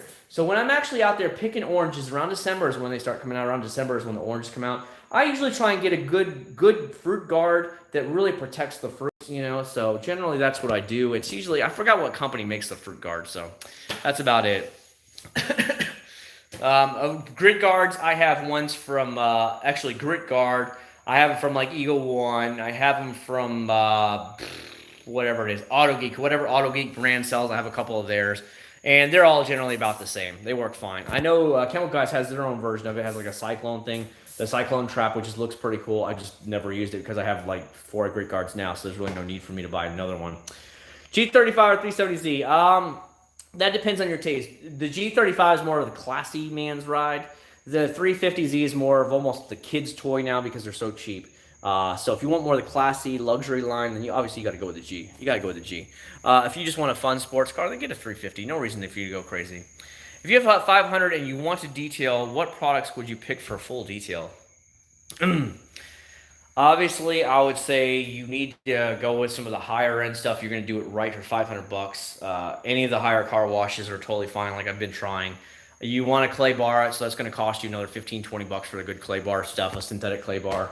What else would you use? Definitely like an Iron X to decontaminate the paint or anything to get the stuff off your stuff like that. And then polishing pads, anything from like Lake Country. I like 3D's new spider pads. They're really, really damn good. Polishing, I've had a lot of good luck with 3D car cares polishing. Their stuff's amazing. Never had one issue with it. And then the ceramic coat, what I liked, it was easy to use, is the CarPro C-Quartz UK. I know they're all generally about the same, but I've used it now multiple cars, and I really like it. It's really easy to apply. I usually put 2 layers on each section of where I do it, and it's so damn easy to apply. So I don't know. That would just be me probably. Currently trying Mother CMX and Meguiar's hybrid car wash, and front with the Meguiar's. It's easy to use, but it doesn't last near as long. The Mother's outlasts the hell out of that. Meguiar's is just not as good. How is driving the Corvette make your Type R seem slow? No, it didn't, because I really didn't floor too much. It was just like a regular Chevrolet, just driving it. I didn't really hammer on it because the fact that it's not my car. You got to respect other people's cars when you're driving them. He was generous enough to let me drive his car, and of course you got to respect a person for that. And you know that's his pride and joy. Now the guy owns 13 cars. Yes, I said that. He owns 13 cars. You think I have a lot? He has multiple garages. He has a whole other house with like 6 cars in it, okay, and a big warehouse out and back in by the farm. They call it the farm. It's like 80 acres or whatever, and it was their family's farm, and they take care of it now. They're all long dead, and I guess there was a barn behind it or whatever. They keep all the tractors and stuff in when they were farming, and that's where he has 6 of his cars alone, are just sitting out there, and he just swaps them out once every month. He'll go down there, take one car down, and bring another car up. But, you respect a person that lets you drive their car. So I didn't floor it or anything like that. I drove like any other car out there. It was a nice, smooth ride. Not really rough from what I remember. And it was a nice little thing. I like the looks of the new Corvettes. I think they're really pretty. I'm interested to see in July here when the new mid-engine Corvette comes out, when they do the full unveil. That should be a lot of fun.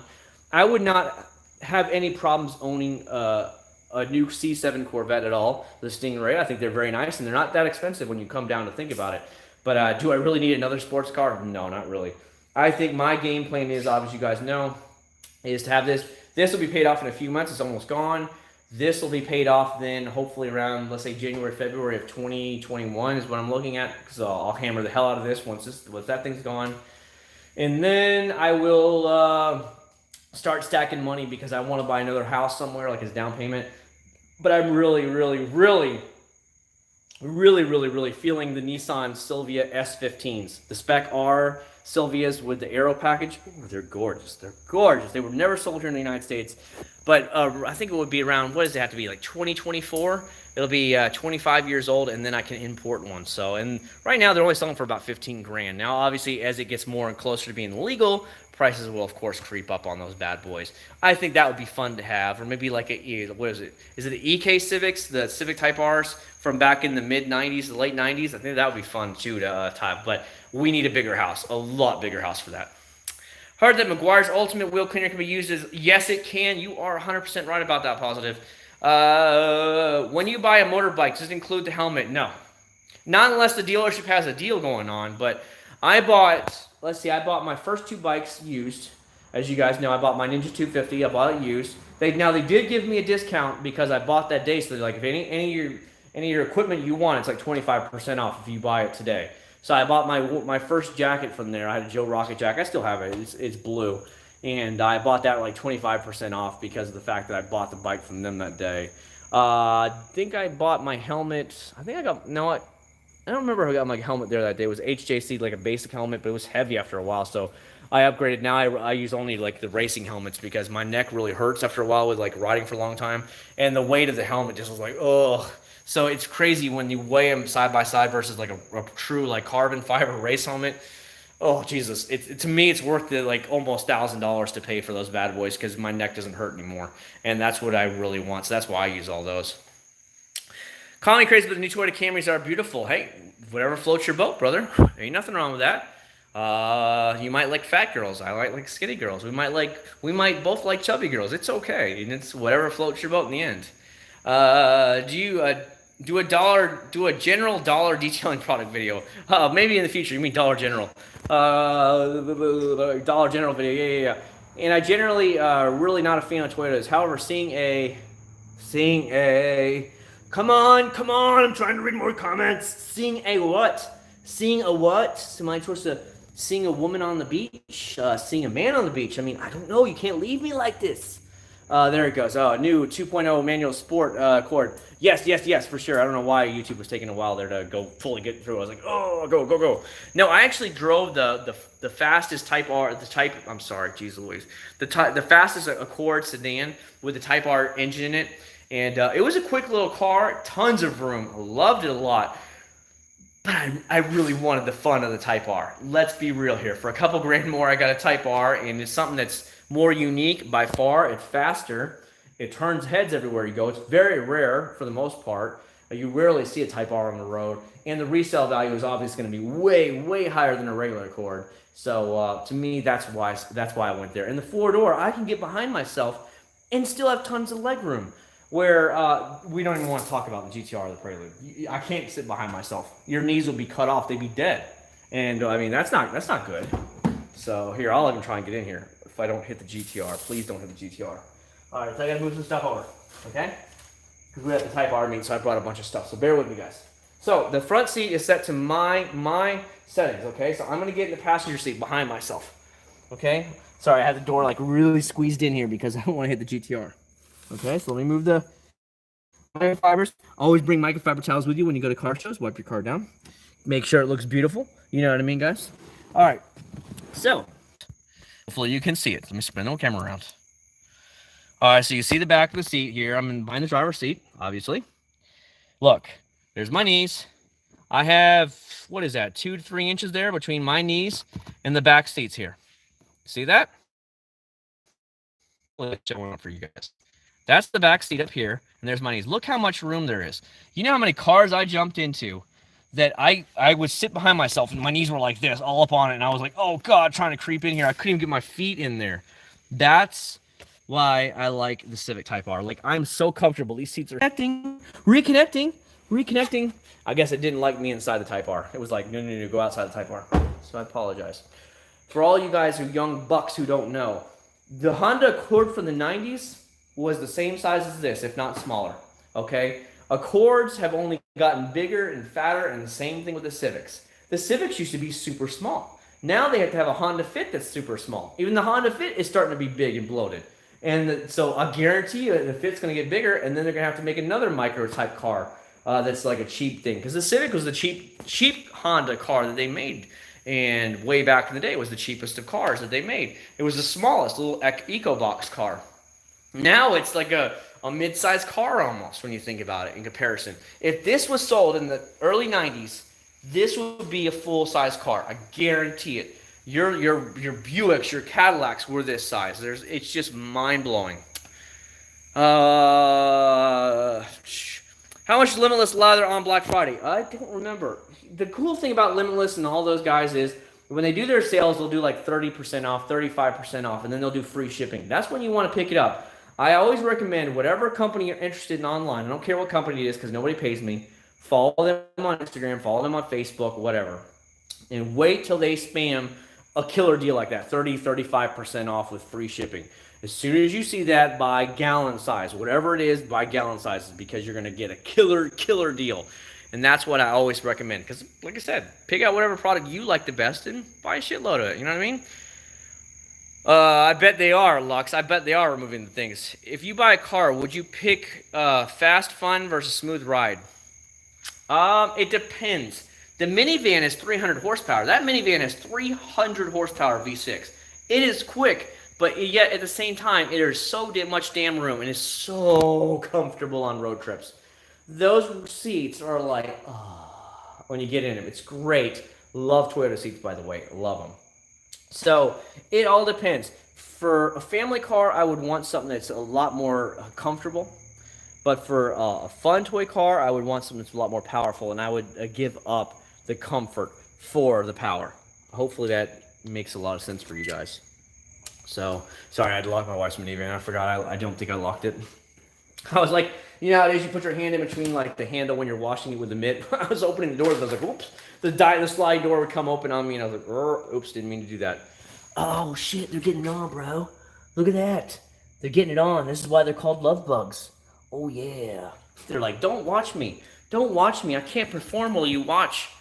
I'll be in your area in 2 weeks. Well, I hope you have fun down here, man. It is burning up down here. Yeah, FRSs are slow. So when the FRS first came out, I think it was 2012. Of course, I had my Honda Prelude. I went up to the dealership and I asked for a test drive. And they said, sure, go ahead, take a test drive.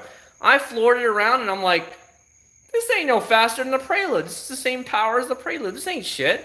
So it automatically turned me off of it. The biggest Achilles heel of the FRS BRZ was that they were underpowered. Everybody said that Toyota and Subaru never, ever, ever powered them more. They should have had 240 horsepower. They would have done way better in sales. But 200 is like, it's trash anymore in today's market. I mean, my Prelude came with 200 horsepower in 2001. And that's why I didn't buy one, because I was like, oh, this is a nice little sports car. You know, that's kind of cool. And I'm like, oh, damn, this thing's slow. So that's why I was like, nope, no way. It's like just getting another Prelude. So I use the Stoner Bugs Eraser, and based on your stuff, awesome. Good deal, Tony. I was using it today on my wife's minivan. It like gets all soapy, and it's weird. It's like get all soapy and everything. It's like built in the fibers, and then suddenly, after a couple of wipes back and forth, it just starts to disappear, and all the bugs are gone. I'm like, oh, this is easy. I like this, you know. But so are Kiatas. Kiatas, okay, but no one argues driving one of those. Miatas, Kiatas, yeah.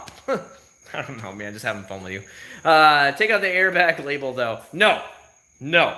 We got to make it look like it's brand new. That's what I like. What's the best place to put a single stage dash cam in the car? Top center window, right behind the actual mirror, so it doesn't get in your way of view. That's where you put it.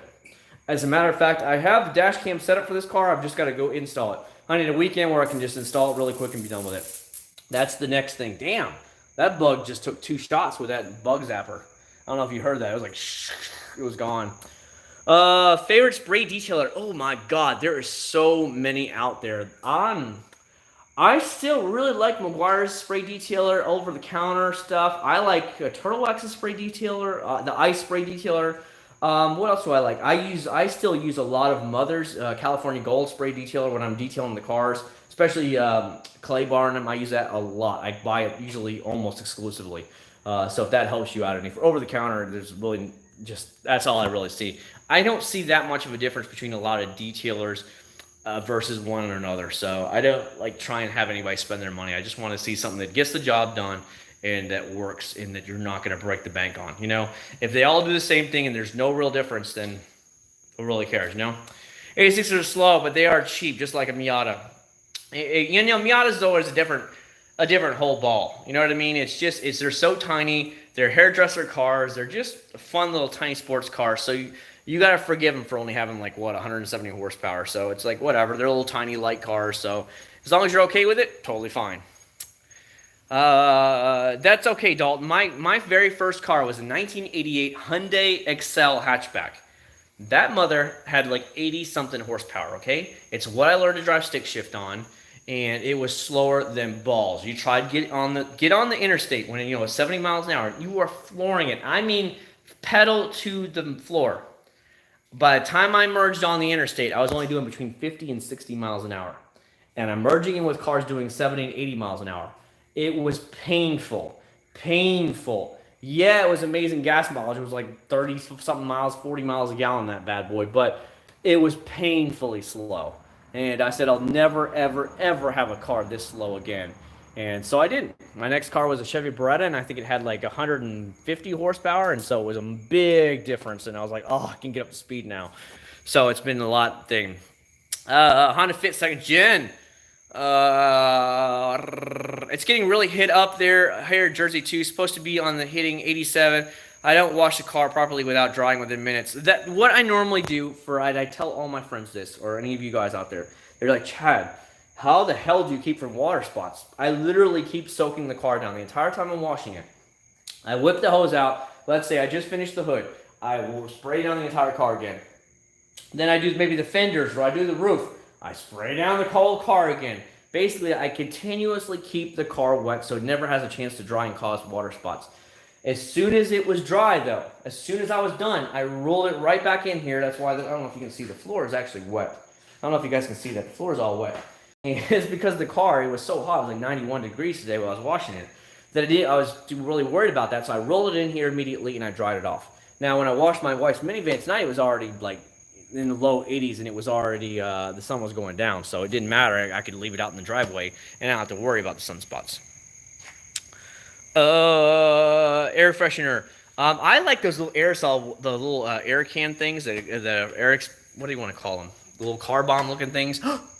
Demonetized. Yeah, I have that kind of stuff. It's funny, like my camera. I don't know if you guys saw my thing. You see this? You see it? I put a new Ring doorbell up there. It's not the Ring doorbell. It's the Ring security camera with the sensor light. So it just picked me up and it came on my my phone here that it was motion in front of it.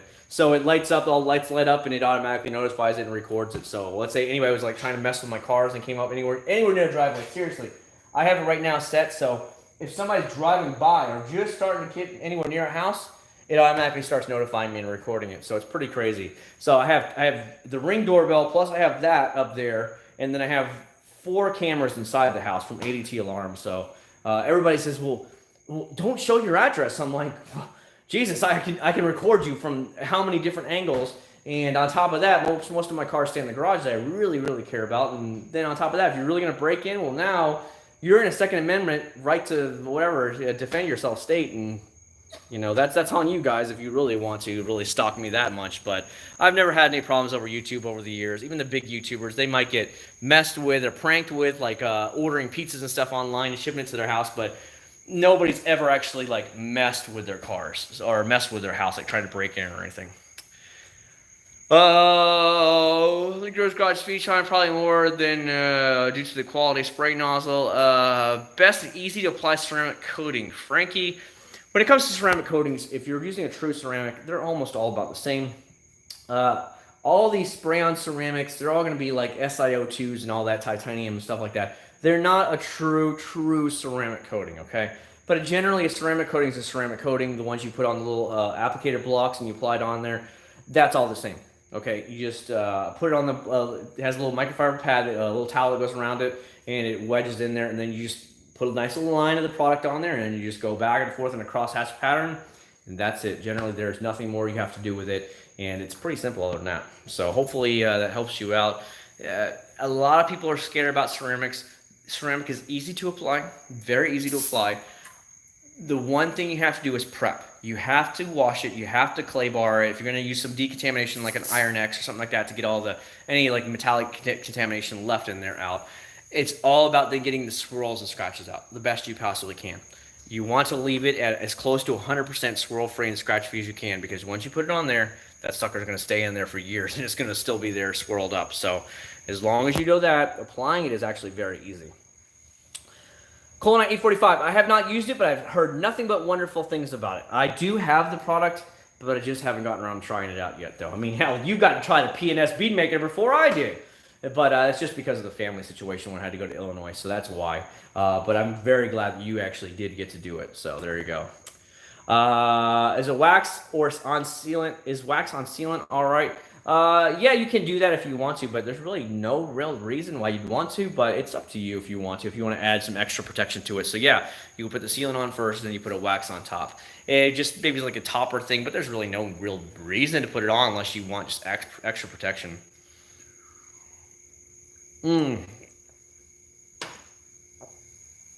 Most comfortable motorbike is the Grom. Now, the original DeGrom seat that came with it was not comfortable at all. They're rock solid. However, I bought a custom motorcycle seat from Corbin Seats. It cost me like $350 for the custom make. But then again, you pick your own colors and everything, which is really cool. It's a leather seat, and that thing is like riding on a pillow, okay? Where the ZX6R, it's actually at the shop right now. So I dropped the ZX6R on Saturday off at the motorcycle clinic down the street from me where I take all my motorcycles. And so it'll be done this coming week. It'll be all service, oil change, a full service. I said I want every bit of it done. to the typical once-a-year service where you check all the fluids, flush it, check the brake pads, the whole 9 yards. And so I dropped it off. But that thing, the seat is like literally this thin. That's no joke. That's that thin. And after a while, your butt will hurt because most of the time, though, you're leaning forward because it's a sport bike. So it's fine for around town, but for long drives, I would definitely go with the Grom because the Grom seat's a lot softer. But then again, that's because I have a Corbin seat on there versus the stock. The stock seat on the Grom is pathetic. It's terrible. I would take the sport bike all day long over it. Try Beatmaker for the first time and love it. Great product. Good deal, Josh. Glad to hear it from you guys. How would you protect fiberglass? I think there is products that are ceramic coating that I would put on there. Now, if you guys didn't know, the GTR actually has real fiberglass on it. You'll see it down here in the diffuser. Down there, there's true fiberglass. And the strut brace under the hood is true fiberglass. So, or not fiberglass, it's carbon fiber, I should say. And you can actually protect it with some stuff. I think some of the product companies out there, like some ceramic stuff, they do have stuff that's actually made for it. I just haven't researched it, so please, I don't 100% know, so I'm not going to guess and tell you guys lies, but I think they actually do have stuff now for it. Hell, like CarPro, which was like one of the first major stuff out there that makes ceramic coatings, has almost like a ceramic coating for everything now. They have ceramic coatings now for your leather seats. So if that tells you anything. Best tire shine you recommended is it does not sling. Any type of cream style product where you're going to apply it with a pad. So I would say something like Grills Garage Tire Shine. I would say Chemical Guys VRP, Masterson's Trim and Tire Shine. Any one of the ones is a cream base. Let me show you guys so I know what I'm talking about. So what I'm talking about is you see how it's creamy in there. It's not like it's kind of liquidy, but it's more of a cream. This stuff with an applicator pad like Masterson's here is not going to sling the same. Okay, I hope that hopefully helps you answer that question. Will you ever use a paste black skin? Well, David, you saw me on the 370Z, my friend's 370Z that I did the thing on. I did use it, but man, I was like, God, I'm having to use my arms again. I'm lazy as hell anymore, you know, having to apply it on there. Like, well, it wasn't a paste wax. Excuse me. It was actually a liquid wax, but I still had to apply it on there with the applicator pad, and I was like, damn, my shoulder hurts on there trying to apply it because I've gotten so lazy anymore. I just use spray-on ceramics, spray-on sealants, use the DA polisher to apply the waxes and everything. It's like, why do I need to put it on with my hand anymore? This is almost lazy. So that's what really is crazy for me nowadays. That's why I don't use them as much anymore, if you can believe that. Is paste wax dying with all the things? I don't know if it's dying because a lot of people out there are still diehards of waxes, true waxes. They don't know any better. Like a gentleman that let me drive his Corvette when I was in Illinois. I want to say he's like 75 years old. And really cool, a super big car enthusiast. But he's all about the waxes. And one of the things that I did, because this is how I am, you take care of me, and I will always take care of you. I hope you understand that, guys. And because they opened their house to us to let us stay at their house while we were taking care of funeral stuff until I could stay at with my dad, because all the family came into town. So they said, hey, let them stay at our house. They had a huge home there. So we stayed at their house, and because they did that stuff for me and everything, and I knew he was into cars, and he was asking me about my YouTube channel and stuff, I went down to the O'Reilly's. I bought him the Mother's CMX. I brought him the Mother's Speed Clay, and I brought him some Mother's Speed Detailer. So that way he could actually put it on his own car. It was like $50 or something like that, $52 with taxes to buy all that. But I take care of him, and I bought him all that, and I said, look, this is for you, and I'd be glad to help you apply it to your Corvette or whatever. And he said, yeah, if you guys have any more time. But he's like, go take care of your family first, and then come worry about me later. And that's the way it is. I said, you know what? I'm not paying for a hotel. I don't care less about spending $50 to take care of somebody else. And that's generally what I did. So, you know, I don't know. But he is still into wax and stuff, and I told to tell him about this. I'm like, dude, you got to check this out. This stuff's amazing. You got to put it on your Corvette or one of your other cars. Like, he has 2 AMX cars. He has 3 Corvettes. He has 4 Mustangs. He has a pickup truck. He has a minivan. Oh God, the guy's got tons of vehicles. It's nuts when you really realize how many vehicles he has. He's got so many old cars. It's ridiculous. He was a Vietnam vet, and they say when he came back from Vietnam, he bought himself a brand new, I think it was a 68 or 69 Camaro convertible, brand new. In the first year, he put 50,000 miles on. He was everywhere his first year. And then he sold it a couple years later because of the high mileage, and then he got something else. He got the AMX Roadster or whatever it was, or something, not a Roadster, but a coupe, and yeah, that's the kind of car guy he was. It's all he did. He's all into that stuff. What's the story behind niche plates? It's just an old school thing that I always like the word niche. The definition of niche being somebody like you have that special ability or special talent that nobody else has. You have that special niche. So that's why everything is niche. And that's why you'll see all of my license plates are niche. So even if you were down in Orlando or Kissimmee area and you saw him driving around, you were like, I wonder if that's his car. You would know immediately that's my car because all of my plates are niche something on it. Even the motorcycle plates are niche, so you can't miss me when you're on the road. People love paste wax, that's right. I have Ultimate Paste. It's about 6-7 max. Yep. Ultimate is no problem whatsoever. I've got no issues with it whatsoever. Have you tried Mother's Back to Black? Yes, I have. I used it. It lasted me about 3 months every time I have to put a new application on. No issues whatsoever, Patel. Very easy to apply. Looks really good. Expect 3 to 4 months before you start to see it fading again. Maybe a little bit longer if you leave it in the garage. But then again, 3 to 4 months with just one little quick application, that's pretty good. What's your go-to polisher for machine polishing? I never polished back in the 90s. I didn't start polishing until a lot later. I just put waxes and stuff on my cars throughout the years. You know what I mean? I was just like the regular Joe out there that really didn't get into the machine polishing or stuff. I just put on I was always wash it, wax it with McGuire's or Turtle Wax or something like that. And that's all I would ever do. I didn't do anything more than that. How big was that guy's garage? So at his house, he had a 2-car garage was attached to it. Then he just had the Amish. So I guess the Amish do a lot of woodworking and stuff. They built a 3-car garage behind his house while I was not while I was there, but he said about 2 months before they came, and they put up a 3-car garage for him. With concrete everything. And the whole outside, it only cost him $36,000 for a 3-car garage. That's all the Amish charged. And I was like, that's it? For a 3-car garage with the concrete foundation and everything? I was like, damn, that's cheap up there. And it's not the Amish do quality, very good work. There's a lot of Amish people up there in Central Illinois, farmers, and what they do is they literally bust them in the vehicles, all the thing are there, and he said they put it up one day. So what they did is they come out there, and they first lay the concrete foundation. And then basically it sits there and they leave it for a certain amount of time to harden all the way through. And then they schedule another day to come out there like a couple weeks later, whatever it is, whenever they actually were able to come out because they said they've had a lot of rain. And then they schedule it to actually put up the garage that day. So they take them all in a big van and they drop them off right there and they literally put it up in one day. A 3-car garage building in one day. He said they just flew and knocked it out. It's not like these lazy people you see out here. Amish people are like, the old school tradition. They don't believe in technology or anything. They just knocked it out. I'm like, damn. And so it's pretty crazy. He said it's made with concrete, what's it called? Concrete siding. So it's a lot heavier, thicker siding, but it's not like brick heavy. But think of it like a much thicker siding if anybody's into the building stuff. And they said that's what it was actually made with. So the actual frame is, of course, wood. And then the actual siding is a concrete siding, which can handle the extreme weather changes of Central Illinois a lot better. And so he only paid $36,000. I'm like, what? That's it? And he said he just paints it whatever color he wants later on.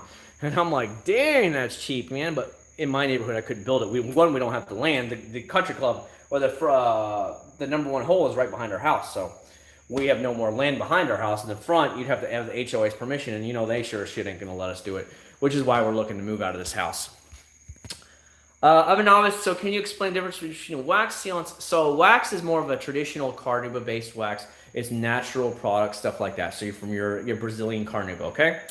Your synthetic waxes are man-made. They're man-made waxes through the factory. They're going in there and they're like, okay, mix a little bit of this, a little bit of that, stuff like that.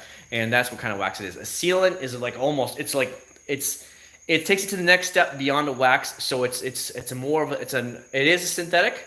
So it's factory made and it's meant to last way, way longer. A ceramic gets to the point where you're talking down to like literally, how do I want to explain this properly without sounding like a dumbass or sounding stupid? It goes down to the micron level and stuff where they're actually essentially think of it like a liquid glass, this kind of thing, the way it's broke down with the actual chemical elements and stuff like that. So once it's applied liquid down there, it literally hardens like glass on there. That's why it gives you a glassy look to it. and it's actually fully made in the chemistry lab too. So it's made to last for years. And once it's on, it's solid as a rock, and it's going to last for a long time. So that's something that you really don't want to put on unless you're willing to spend the money to have it properly, the swirls all taken out, scratches and everything like that, because you don't want to apply it on a car that's heavily swirled and scratched, because it's going to lock that in there for years, and you're going to see these swirls on your cars for years. So where your sealants are going to last you 6 to 12 months, and a wax is 3 to 6 months or more. So it's like a steps up from there. And hopefully that's not too vague for you, but it's generally the same thing. They have Amish built shed and garage sales up here. They market prices like crazy. Oh man, I didn't know. Yeah, I was shocked because I was like, holy shit! If 36,000, we'd buy one of those tomorrow. We'd go to the bank and have a loan and put on the thing to have 3-car garage in the back. But then again, you know, up in Illinois, land is dirt cheap. You know, I was asking him. I was like, well, how much is an acre of land? He said, well, for good farmland, he said it's about $10,000 to $12,000 an acre. I'm like, that's it? You couldn't touch prices like that. Central Florida is out of control on prices. It's not at the point like I would say New York, New Jersey, or LA, but it's quickly getting up there in price. I'll give you an example.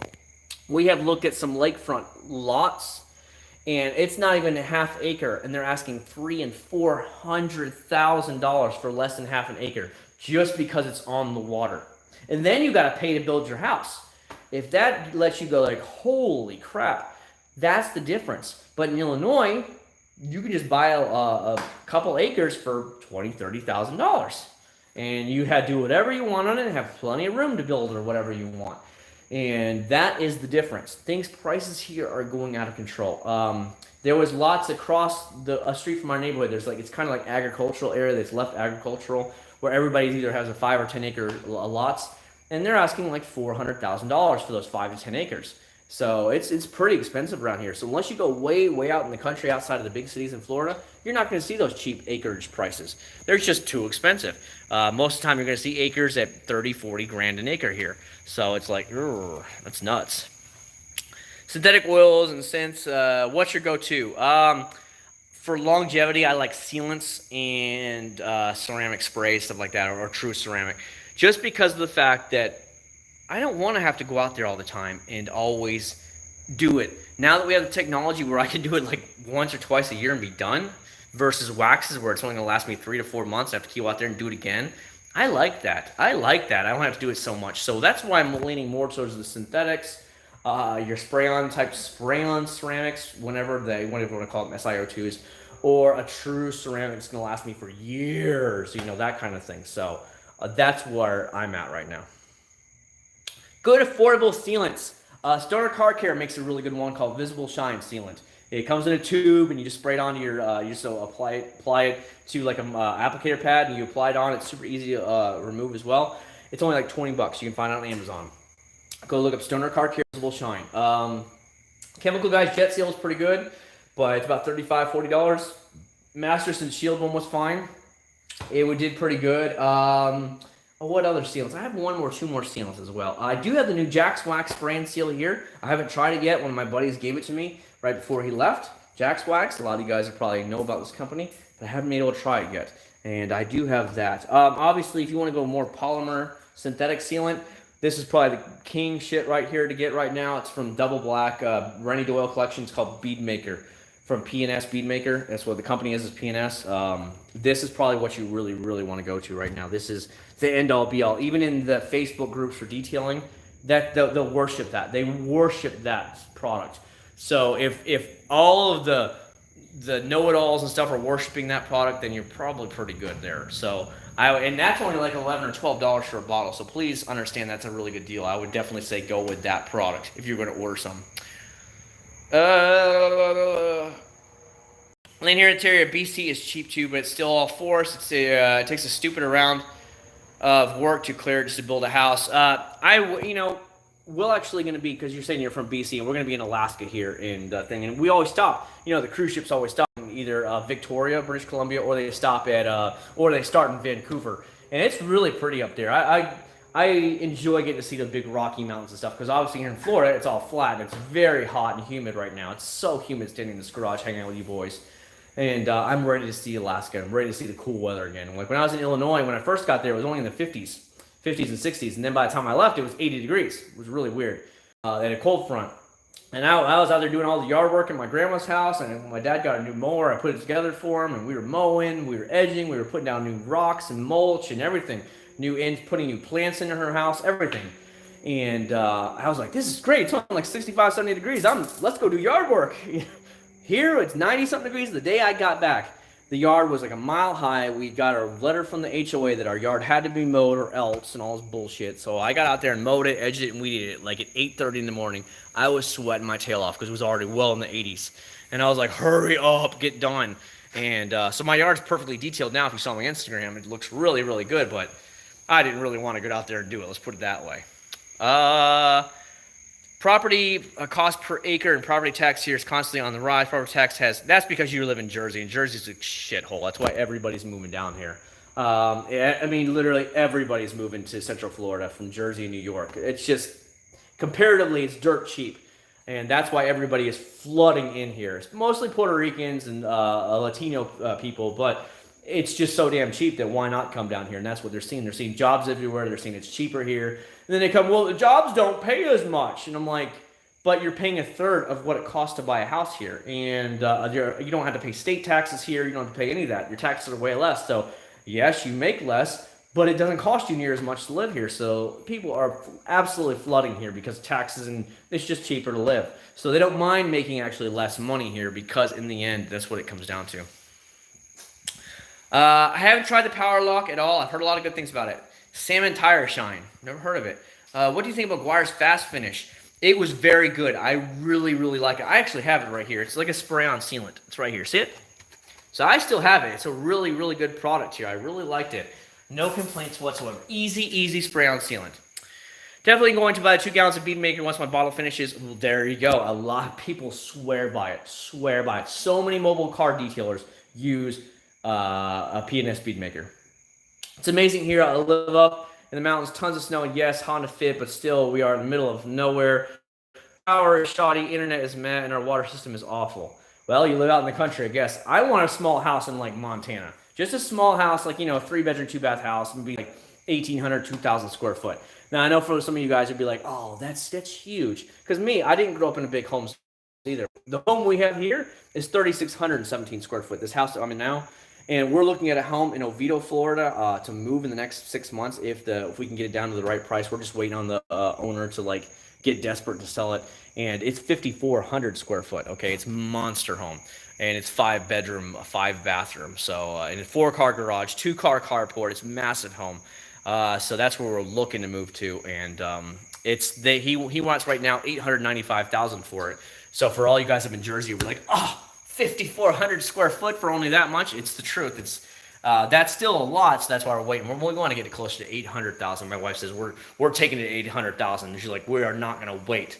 So that's what we're waiting. We're just going to let him simmer some more and finally keep coming down in price. And then she wants to throw out around 800,000. So we'll see what happens here.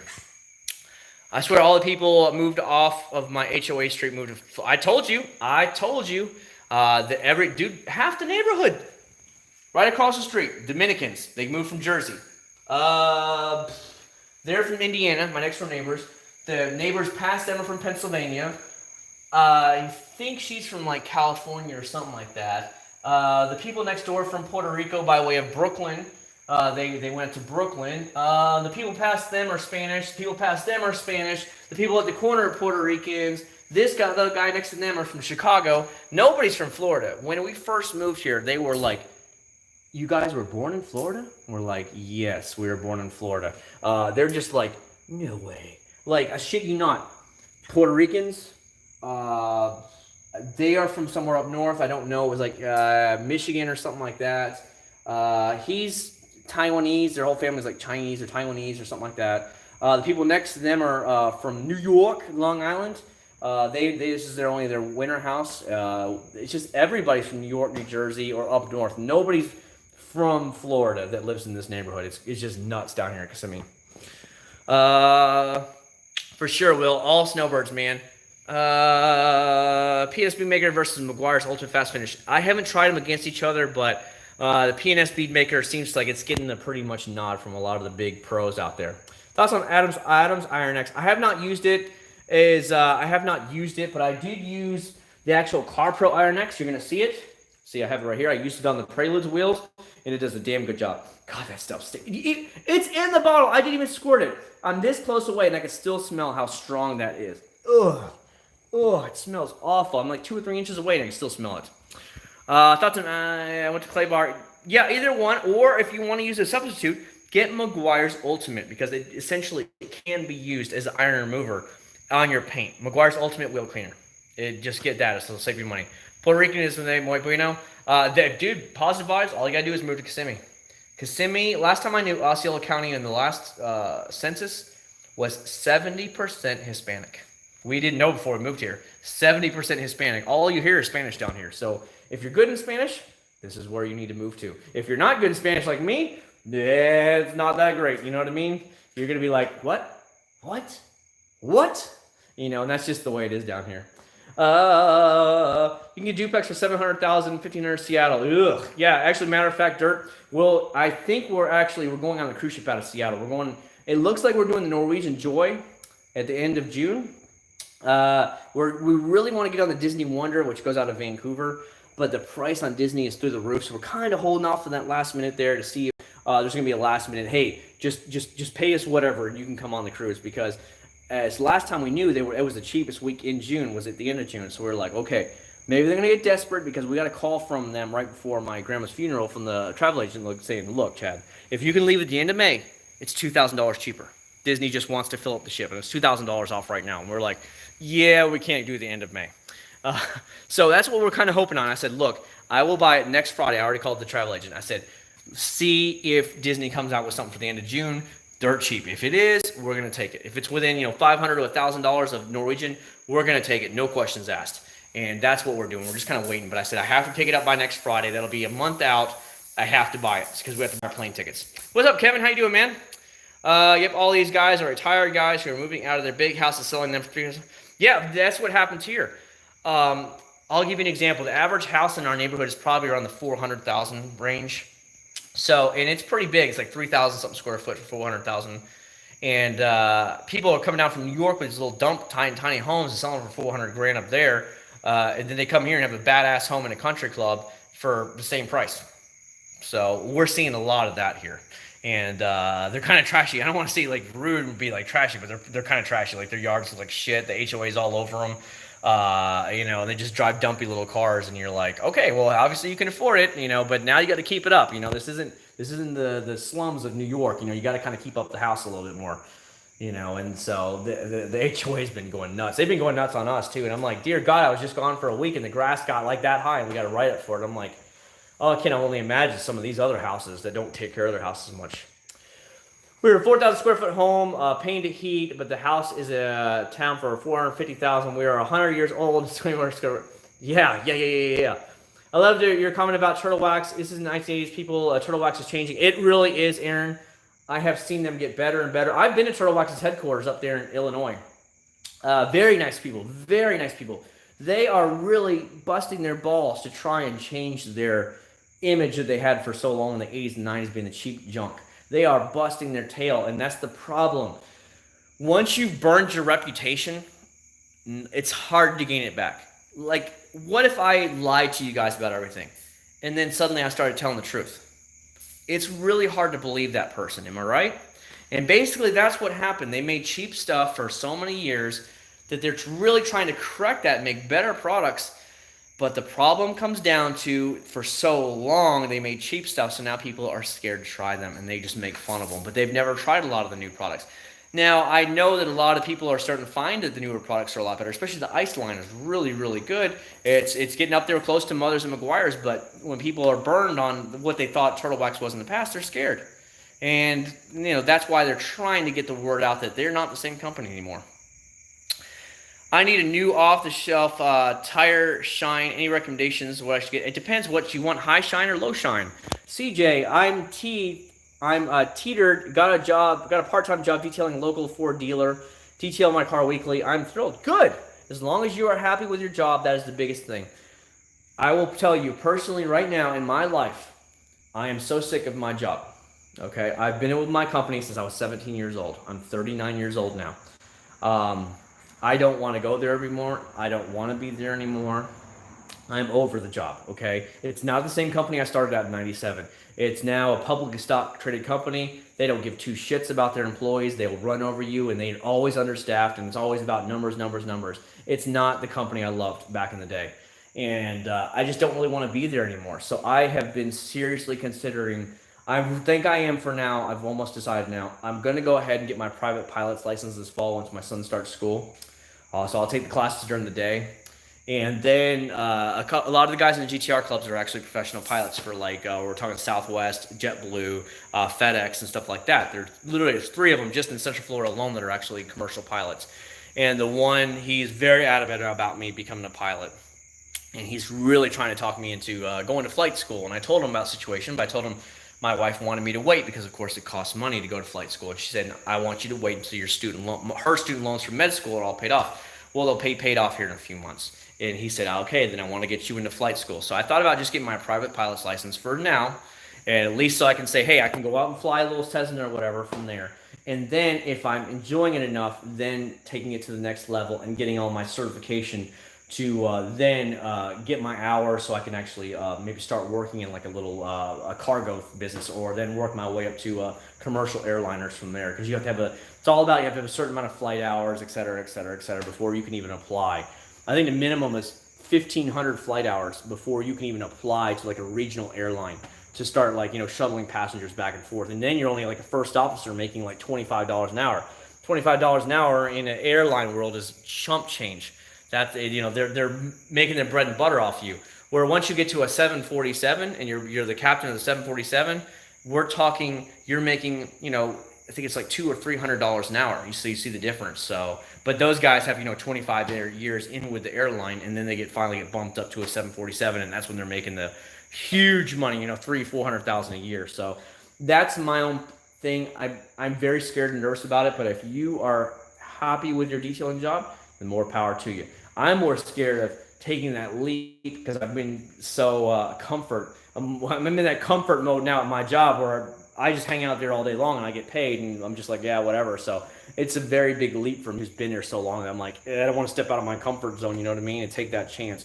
Financially, we don't need my job, obviously, with my wife being a doctor, but it still is, it's a risk, you know what I mean? And that's what scares me a little bit. So, I know what you're thinking about. And so if you're happy with your job, do it. But after all these years at my company, I'm just like, I don't really want to be there anymore anyway. So it doesn't pay to show up anymore on time. It doesn't pay to show up at my job every day. And that sucks, you don't get there's no more recognition. It's just like, oh, well, you show up, you don't, who cares? That's your, if you don't need the money, that's fine. Don't show up. I do on my own lot, 89 acres, Jesus. 0.89 acres of street right next to us without HOA. Their lawns, our house is really worn out, but a new family's there. Their seal and shine works very good. Just tried today. Yes, it does. I love it. Mowing in and finishing. High shine. Then I would say McGuire's Ultimate Tire Shine. I would say Grillo's Garage Black Shine Tire Shine. Either one of those two. High shine, that's what you get. Either one of those, you're going to be like, damn, it's dripping wet. But let it sit for about an hour or so before you drive it. Because you don't want that sling. The longer you can let it sit without you driving it is what's going to keep you from getting that sling, okay? Nashville, Tennessee is the same way as Florida. Everyone is flooding here because houses are so cheap. Oh my God, you have no idea, Shadow. All the old school rednecks and stuff like that from St. Cloud and Kissimmee are just flooding out of here. They don't like the way things are changing, let's just say, with the population change here in Kissimmee. And so they're all leaving, and they're all going to Tennessee, North Carolina, Georgia, or they're going to Kentucky. So I'm sure you're getting a lot of Floridians up there as well because they just don't like the changes. As a person who did history major in college, this reminds me a lot about the actual changes of Miami. Everybody knows how Miami is now. Miami 30 years ago was wholly different. It was a big city, but was predominantly white. And if you want to get historical, now, as we all know, Miami is 80 or 90% Hispanic. Well, the same thing is slowly happening in the Kissimmee area, Osceola County. It's all changing. Orlando, today I was up there, we were driving to there, and they had a Brazilian fest there and in downtown Orlando. So, I mean, it's changing. And so I see the changes as a historical person because I was alive and I was born in South Florida in the late 70s, as you guys know, 79. So I saw the changes. My family moved. We moved to North Florida. My dad says, no more. I'm not living in South Florida no more. So good luck with all the people moving from Florida up there, because a lot of people would move into. It's like, oh, we're going to Tennessee. It's so nice up there, and it's pretty. It's mountains. So have fun. Have fun with all those Floridians invading your state, man. Enjoy, though. I'm glad HOAs aren't a thing like that up here. They seem like we're on the state. It's really bad. It's really bad. Like, HOAs can be good because they can keep the neighborhood clean. We didn't have a problem until it changed companies 2 years ago, and it changed leadership who was running it in the neighborhood. Now it's like, it's almost run by the Nazis, where they like are just so, oh my God, your grass is too high. Right up. I shit you not. We have a crack in a pillar in the back of our house. It's been there since before we moved in 2012. We got a final write-up for that. If you don't get it fixed by this time, you're going to the lawyer. We're sending our lawyer after you. Like, what the fuck? Like, it's just, this is what we're dealing with now. And that's one of the big things that's telling my wife to move. The last 2 years, every year, it's gone up by $20 more a month. And it's now up to $160-something a month for HOA.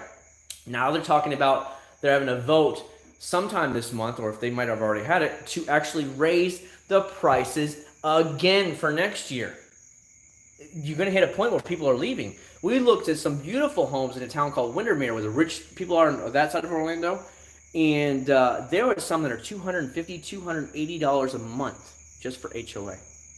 People are like, nope. Instantly, my wife was like, nope, we're out. Nope, don't even want to look at this house anymore. And so it runs people off. I put on the showroom clean for delivery. Cool. I got my pilot's license in the 80s, checked out in 1952. Best thing I ever did. I see, CJ, I'm very, very excited, and I want to do it. There's a lot of private schools around, especially Kissimmee area. I really am very interested, but I'm nervous for one, because if I do decide to take a job there, CJ, of course, you're not going to be home much. You have to live in hotels and stuff. And who's going to watch my son? We agreed that when we got married, that because my wife was a doctor, she makes way more than me, obviously, that I would take care of any family we had, and then she would do it. So now that my grandma's not around, my dad's talking about possibly in the next 5 years moving to Florida. Well, then I would just basically say, hey, I'll take care of a house payment for you, and you take care of my son. So, and then I don't know what to do. All right, good night, buddy. Any mods on Type R yet? Only thing it has right now is dark tint, 5% limo tint, and all LED lights inside, and all the tail lights are LED as well. So you reverse, brake lights, turn signals, all that's LED as well. So to give it a lot better, brighter stuff, so that people can see when I'm stopping or see when I'm actually turning. I see so many accidents here. It's just unbelievable. My average is about 1 accident per day on the way to work. I only work 14 miles away, and I see 1 accident every single day on the way to work. These drivers suck here. I mean, they suck. They're the worst because nobody's from here. Nobody knows where they're going. There's my turn. I'm in the left lane, but my turn's over there. I'm just going to turn now. There's another lane next to you, or maybe 2 lanes next to you. Did you thought there might be cars there? And I turn now, and they just turn, and the wrecks are nonstop. Rear end collisions are really bad here. People slamming on the brakes, just turning out a turn signal. It happened today. I was with my wife. We were doing 45, 50 in a 45 zone. The dude literally slammed on the brakes and just turned right in front of us. Completely slammed on the brakes. Oh shit, there's my house, my neighborhood. Slammed it on, and then just instantly. So I slammed on the brakes, went into the right lane, was laying on the horn. I'm like, you fucking idiot.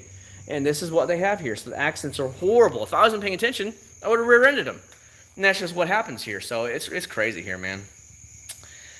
Wait, you're forced to sign an HOA. Yes. First, buy the home, you have to sign the acceptance papers to be in the HOA. That you will abide by the HOA rules, or they will not allow the house to be sold to you. So that's part of the paperwork. So you have a big old thick thing, pamphlet booklet. And I'm not lying when we had a lady that lived right across the street from us. She's gone now. One of these snooty in your face ladies. And we were having some tree trimming done on the trees that are out on the side of the street, right? And they were coming into our yard, like, and there's that bush out front here. I don't know if you can see it. It's right there. You can't really see it. It's dark. And it was literally starting to kill that side of it because it was all like piled into it, and it was killing around the growth. So we had that little piece of the arm of the tree cut off there, that branch, whatever. And we just had it trimmed up a little bit. That's all we did. That woman came storming across the street. You can't be doing that. That is against the HOA. You did not write this up. I know it. I'm contacting the HOA right now. I'm like, well, I didn't know it. It's in my yard, so I'm trying to just trim it up a little bit. You have to go through the HOA, and I'm like, and so the guy that was actually trimming it, he came down off the ladder and got up there and says, look, I know you, you know me, I know the rules just as well as you do. It is across the sidewalk. That means it is in his yard, and you can't say anything to him about it. Do you understand me? He's like, you can't do anything about this. So don't you get over here and tell him. He went off on her. I was like, damn. I was just like, thanks. I mean, he was like, you can't tell him nothing, so get out of his yard. I mean, this is the people that we deal with. Now she's long gone. She was one of these uppity, snotty bitches, and now she's divorced. She's one of those women that just goes for a gold digger and found a guy, and I guess he finally got tired of her shit and kicked her to the curb. But yeah, I was just like shocked. I'm like, bitch, what? It was cutting into our bushes and we were killing them. So we were just cutting that one, just the one branch back, nothing more. You know, it was killing our bushes. And so we just cut that one branch back. We didn't cut the tree down, just one branch. So I said, hey, well, you're here. Can you cut that down? He said, yeah, $60. I'll take it down and I'll haul it off. I'm like, cool, make it happen. And she just came on a warpath. You have to, you agree to it. You should have read the book. It's in the book. I'm calling the HOA now. And she just went off on us. I'm like, okay, woman, you're fucking crazy. And this is what we deal with in HOA. So that's why we're trying to just get away from it all. No more people telling us what to do. I'm going to mow the yard anyways. Just leave me alone. And so we're done with it all. We're just throwing money away every month for nothing. Literally nothing. So, you know, we got a security gate in our thing. So, it's crazy.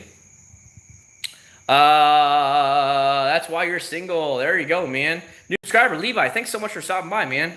Why I learned to fly less traffic. Yes, Jesus. If you could fly around Orlando, that'd be nice. Orlando is the second fastest large growing city in the United States, only behind Phoenix.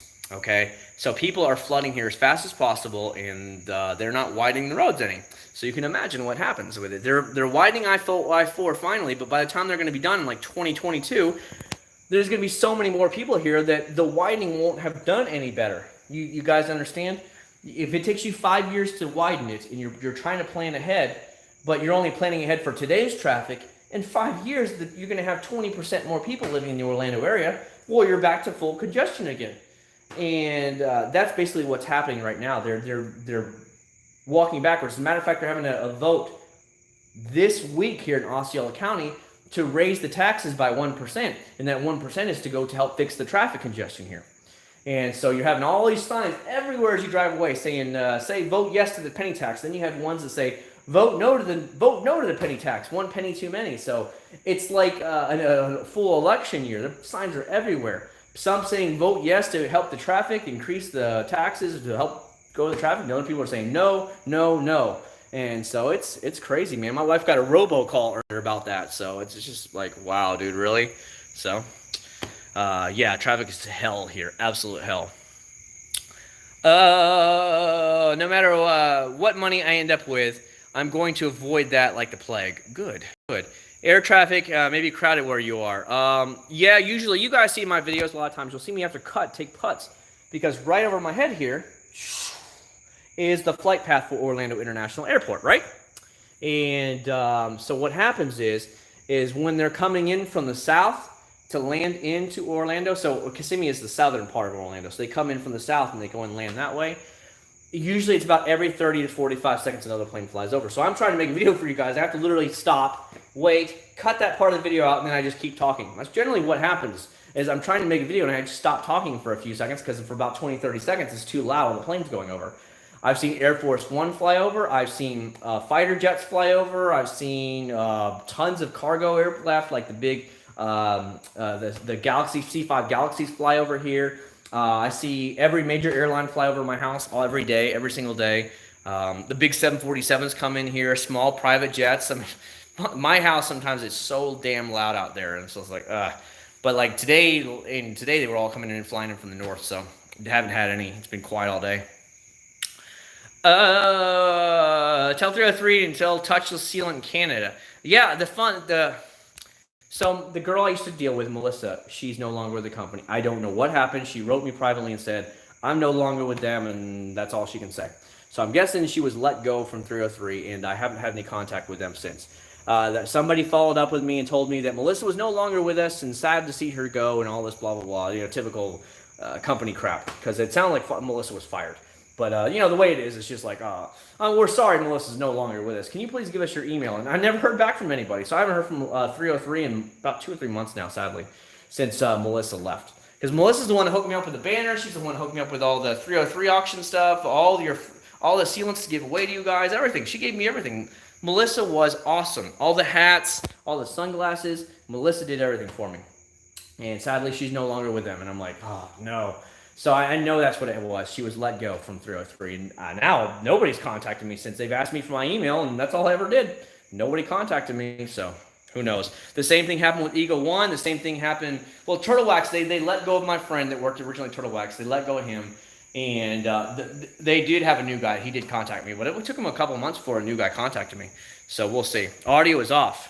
I don't know what to tell you guys. I haven't touched anything. Can you guys hear me? If you can hear me, let me know. Let me know. Please let me know in the comments below. I can hear everything. So why are some people saying they can hear me and they can't? Audio is on. Thank you. It's just so weird. Everybody's like, no audio. Sorry. There's a vote to build a large shopping center across from my street. It's only way is in the one state. Yeah, okay. They're trolling. Okay. Well, I just want to make sure because like I've had it happen before where something's gone wrong, and I want to make sure you guys are hearing it. It's only one way in, and the street is my one way out. Not prepared for the traffic. Get ready to move, Patel. Get ready to move. Lip sync audio. Audio works. It's just not sync on my end. Oh, okay. It's probably just because of the connection. You know, I'm using Wi-Fi. The router's upstairs near my computer. That's where the big black. I have a Nighthawk router. Linksys. I think it's Linksys. Is it Linksys Nighthawk? The big badass one that has like the 4 antennas on it. That's what I have because my wife has to do all her medical work on that side of the house. So I needed as much of a signal as I could get. I'm making a cardboard pirate ship, so I'm not really watching anyways. Oh, you know what? Forget it. I don't want to watch you anymore either. Bye. Take care. That's what I think. Bye. Take care. No. You just look at that roof for a while. You look at that roof and think about what you did. You see me? You see that roof? You think about that roof. You think about what you're missing by not talking to me. Yeah, you think about that. You just think about that. I'm going to go over here and sniff some Jack's Wax. Well, you guys look at the roof. Jack's Wax smells really good. The seal and shine, it smells really, really good. Too bad you can't see this because you're looking at the roof. That actually smells really good. I like that a lot. It's really good. It's too bad somebody doesn't want to listen to me anyways, or just doesn't want to watch my stream. So, sorry you couldn't enjoy that. My bad. Yeah, there's spider webs up there. No, actually there's love bugs everywhere, but yeah, there's spider webs up there. Yeah. Okay. We'll set aside. We'll set it aside. So aside from the Grom, what is the bike that's good for a first bike? If you like a sport bike looking one, get yourself like a Ninja 300, or now it's the Ninja 400. Get yourself or Ninja 650 maybe if you're ready for a little bit more power. Look at something like what is it? The Yamaha R3. It's only 300 horsepower, or 300 cc, not 300 horsepower. Good God. What else? Anything. Just get a used one of those small used bikes, or a used cruiser that only has like. You gotta think cruisers are heavier, so that, you know, it might have like 500 cc, but the damn thing's gonna be slow as hell because it's so heavy, and engine's not set up like an inline 4-cylinder like a sport bike is. Any one of those will be fine, man. I would recommend, if you are serious, I've had people ask me a lot about this recently, and if you're serious, then you need to go take the MSF course. Find a local MSF course at your motorcycle store or whatever, whoever teaches it, in like a parking lot. It's like usually a 2-day course, and just go there. They'll provide the motorcycles. It's all part of the fees. They'll provide the basic helmets for you. Everything is included. They'll get you your state license for you, so all you got to do is go to the DMV and get a new picture license. That's it. And basically, that's how it goes. And that way, you can get a feel for it and see if motorcycles is all about you. The same with what I was telling you about me getting my private pilot's license. You know, before I go any further, just go get the license. What's the worst that can happen? You just get your license and you're out a little bit of money, right? For like the motorcycle class was $125. That's it. And once you feel if you like it or not, like, hey, at least you have your license now, then go look around for a bike. That's the biggest thing, is to get your MSF course, get your motorcycle endorsement on your license at it, then go look for a bike. Because technically you're by the law, you can't ride a motorcycle without an endorsement, at least here in Florida. So if they were to stop you, they can tell you to park the bike right there, have somebody come get the bike, and you'll get a big old ticket for not having a motorcycle endorsement on your license. That's the first thing they'll do is that they pulled you over. Well, let me see your license to make sure you have a motorcycle endorsement. And half these Grom kids don't even have them, and that's when they get busted and told, "Hey, man, you better come find somebody to pick up that bike, because otherwise it's going to get impounded because you don't have a license to be riding this bike illegally on the streets." And I don't know what it is about the Grom people, but a lot of them just ride without it. They just ride dirty, and they don't even have a motorcycle license, so they get scared. And it's like, you're not really going to run away from a cop on a motorbike that only does like 55, 60 miles an hour. You're not really going far. Beer smells good too. Yes, bro. It started thunderstorming and just washed 2 of these cars yesterday. Yeah, it's fine today. It's clear blue skies today when it was out there. I was burning up. It's so hot. I'm all sticky. I put all kinds of sun lotion on me. I'm like, ugh. Ugh. So now you get the suntan lotion all over you. I'm like, ugh. I hate it. Hate that. But I didn't want to get burned anymore because my neck was burnt the last car show. My arms were burnt, and I was like, no more. I'm gonna put all kinds of sunscreen on my back and neck. Doing pretty good, John. How you doing, man? Been a little while, Rosa, Mr. Rosa. We're just hanging out here for a little while. Don't know how much longer we'll stay on. Maybe another 10 or 15 minutes is about all I'm going to do. My throat's getting a little sore here.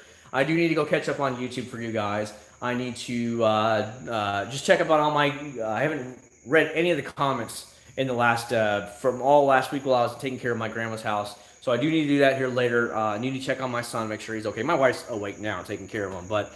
My wife always goes to bed early on Sunday night because of the fact that she has to be at her job at 7 o'clock in the morning, which is all the way up in Orlando, about 25 miles away for her. I think it's around 20 miles for her to get there. So she has to get up there really, really, really early. Like at 5 something is what she gets up at, so she doesn't stay up late. So I will be taking care of all of that stuff here soon. We're not going to move anywhere just because I am stuck with my company. I don't want to transfer anymore. I'm done unless I, like I said, become a pilot or something. But I would definitely move if I could. I'm at that point where I just don't want to be around this area of Florida anymore. I'm over it now. Yes, I went to the IBOC meet. Yeah, 2 weeks ago I went to the IBOC meet. Hold on. So I did meet Honda Pro Jason. If anybody knows who Honda Pro Jason is, see, there's his car. I saw that he was going to be at the IBOC meet here in Orlando, and I went there, and I saw him on his Instagram. He said, well, if you say in the know to him, then he would give you one of his calendars. He only had 50 of them. Well, because I knew what to say when I first saw him, I was like, I'm in the know, Jason. He's like, oh, okay, here's your thing. So he actually gave me the calendar with his car on it. His car is really nice. I mean, he had it all. By the way, look how big the trunk is on this thing. See, I got an LED light in here as well. It has this subwoofer. I mean, this trunk is huge. There's my stroller for my son, my work vest when I'm at work. I mean, and of course these fold down.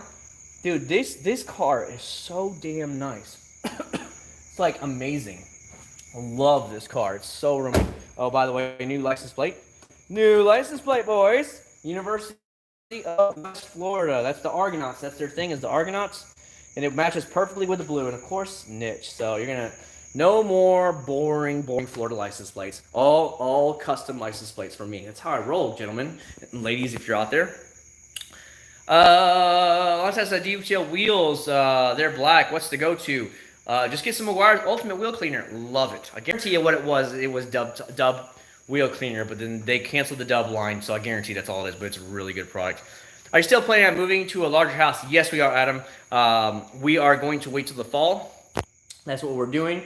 The house that we like is at $895,000. My wife wants to wait till it gets a little bit closer to $800,000 and make an offer.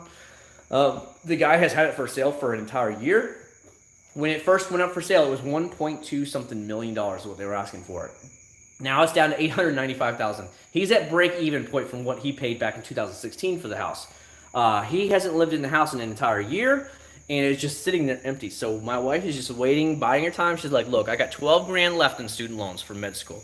That's all I owe left is $12,000, and then I'll be completely debt-free. So what she's doing is just going to let it just sit there and wait, because we have a house, so that's the good thing. We're not in a rush. And she said, we're going to sit here and wait till the fall, till he knocks it down some more, and then roll him with an offer on the house when her student loan's paid off, because then essentially only thing she'll owe is, of course, the van. The van has, like, right now it's currently like $18,000 left on the van. Her name is on the car, by the way. She co-signed this with me, and because I already had a GTR, so they're like, oh, you already got one big car payment. Can you afford to, and all this stuff. So she co-signed it, and I'm like, yes, I can afford it easily. But they say, okay, what's your breakdown? You're only supposed to spend this amount of your money on it because you're supposed to pay your house and all this stuff. And I'm like, I don't pay the house payment, but they see it as that I have to pay the house payment and all this stuff. So, when they do debt to income ratio and stuff, they're like, I don't know if you can afford that. And I'm like, yes, I can. I don't pay the house payment. My wife does, but that's the way they see it. So she just co-signed it and was like instant done. And I'm like, of course I can easily pay the payments. But that's the way banks look at things. They're like, well, you have to have a certain amount for your house. And how much is your house payment? Okay. And how much is your current car? Okay. You have a credit card through us. Okay. And let's see, what other bills do you own? And, they do that kind of stuff. So they do debt to income ratio. And I said, but I don't owe anything else. I only owe, at the time, I only owed like $12,000 left on the GTR. So it's the only thing I owe. But they said it didn't matter because they showing the house and they showing your credit card and all stuff. I was like, but I don't pay that. So it's just the way it goes. So I was like, yeah, I told my wife, I said, you want to co-sign? Sure. So of course, she co-signed it, and I'm easily paying all the bills by myself because I don't pay anything on the house. She pays the house, and then I pay for my toys. That's the way that works out. So it works out pretty good. But and the bank doesn't give a crap because they're like, oh, you do pay it. And I'm like, yeah, duh. Of course I pay it. So that's why the credit is so damn good. But, that's neither here nor there. Sweet, a live chat. Yeah, Scat Pack. We're going to get off here in about 10 minutes, though. My voice is killing me. We've been on for almost 2.5 hours. You should have went to Stance Nation Florida show. I'm not much into the Stanceville, you know what I mean? I'm more into the normal stance, if you want to call it that one. And that's the way it goes. The only thing on the exhaust is the GTR. The GTR only has the exhaust on it. That's it. I'm more about paying this off. I owe $8,000 left on this, which will be paid off by the end of the year. So I'll be debt free on the GTR. I owe $34,000 left on the Type R, which is funny enough because when I took the loan for this, it was $45,000 is what I took a loan on it for, and that was 2 years ago, and I've already paid it off, almost paid it off. And so together, it's like forces combined, I owe $42,000 in debt, essentially $42,000 because I owe $34,000 left on this car. And so it's like, but you asked me about the GTR, you asked me about my debt to income ratio, and I'm like, what? So it was really weird. That's why I was like, huh? I almost paid the GTR in just over 2 years. In less than 3 years, the GTR will be paid off in a $45,000 loan. So I'm like, what? So whatever. I don't question it. They don't question me. They just said, we just need to make sure because you pay all this house and all this other stuff. And I'm like, I don't pay the house with my bills. All my money goes to pay off the cars. These are my toys. So the way it goes. How much? So the Type R brand new MSRP is $36,500 for it, and I paid $450 above that, above MSRP. And what that did is that gave me the trunk tray, that gave me floor mats, that gave me the what is it called? The door edge guards. There's like door edge guards here, little plastic things, and like right through here, back of here, so you don't scratch it up. And it had wheel locks on it. So for that extra $450, they included all those extra options on the car, and so I paid before taxes. I paid I think about like $37,100, something like that, $37,100 for it, $37,200, and then after taxes was like another, it was like $2,000 above that, so it was around $39,000 and change for the car. But then I put on the extended warranty for 10-year, 100,000 mile or whatever it was, bumper to bumper. And then I bought the $450 wheel and tire warranty, which of course I used the very first day when I dented the wheel. So I think with everything, that was another, I think $2,500 I put on my credit card on top, maybe $2,600 on top of my credit card as my for the warranty. So I think it came out to like 41 change, something like that, with everything on here. I put down $4,000 cash for it. So like I said, I bought it in January. I owe $34 left on it. So once this bad boy is paid off, all the money I've been paying on this then gets paid on that. So then it'll be gone in like a year and a half. I'll pay that car off. It'll be debt free again. That's probably an old lady talking about at the bank. It's just the way it goes, man. It's just, I understand that they have to keep their financial interests in the thing. I mean, they looked at my credit and was like, holy shit, you pay everything on time. I'm like, they're like, you literally have amazing credit. I'm like, no shit. It's because I pay everything extra and I don't carry debt on any bill. My bills, like, we put things on the credit card, we pay them off the next month. Just the way it goes. Or I usually pay them off as soon as it shows. Like, I'll give you an example. I buy the cruise. The very next paycheck, I pay the cruise off. And that's generally the way we do things. So yes, I am putting things on the credit card, but I'm paying them off right away. As soon as it clears and then it shows up in my my bill online, then I'll just go ahead and pay it the next day. And I take it out of my checking account and I just pay off the bill right away. And that's generally what I do. And that's how I keep my things. Like the minimum payment on this is $612 a month for the Civic Type R. And I pay $650 a month on it. So I'm paying extra. Obviously not a lot extra, but a little bit. The payment on this is $736 a month. And I've been paying, up until I bought the Type R, I was paying $2,000 a month on it. Now I pay $1,300 a month on that. So essentially I'm almost paying double payments on it every month. And when I was paying $2,000 a month, you get where I'm going. So that's why it didn't take me long to pay off my debt. So if I would not have bought the Type R, the GTR would have already been paid off. Done, because I only owe $8,000 left. So if I would have paid the extra, it would have already been paid off by now. But I needed a 4-door very bad, and it came in such handy. It's so nice. I'm the same way. Only custom light places, etc. Yes, Shadow, for sure. YouTubers, auto vlogs, new use for our F12, $3,500 a month for 84 months. Yeah, that's a little bit much for me. Our house is only $2,200 a month. For this house, it's $2,200. That's the house payment. Again, I'm not trying to get into that kind of crazy debt. I paid $2,000 a month because I had the money, and I was a young man once, and I don't like being called by creditors. Okay, when my parents got divorced, long story short, I was essentially kicked out on the streets on my own. So I had to pay for rent, utilities, car payment, insurance, everything suddenly on my own for the little check I had. Well, of course, what happens when you can't pay your bills? You just start putting on the credit card. And then I ran up the credit card where I couldn't pay the credit card for 1 month or so. And then the creditors start calling you. I hate that I owe people anything. So I got a second job. I paid off everything in 3 years that I owed. And I said I would never do it again. And I have never done it again since. So even though the payment is only $736 a month, that's why I was paying $2,000 a month. Because I said the money's there. I've already spent the money. Now I need to give them the money back. So I was just shoving all the money I had extra at the car. So then when I went into the bank, they're like, well, Chad, you already have this and you have a house and all this stuff. And that's why I said, look, I don't pay the house payment. My wife pays the house payment with her money.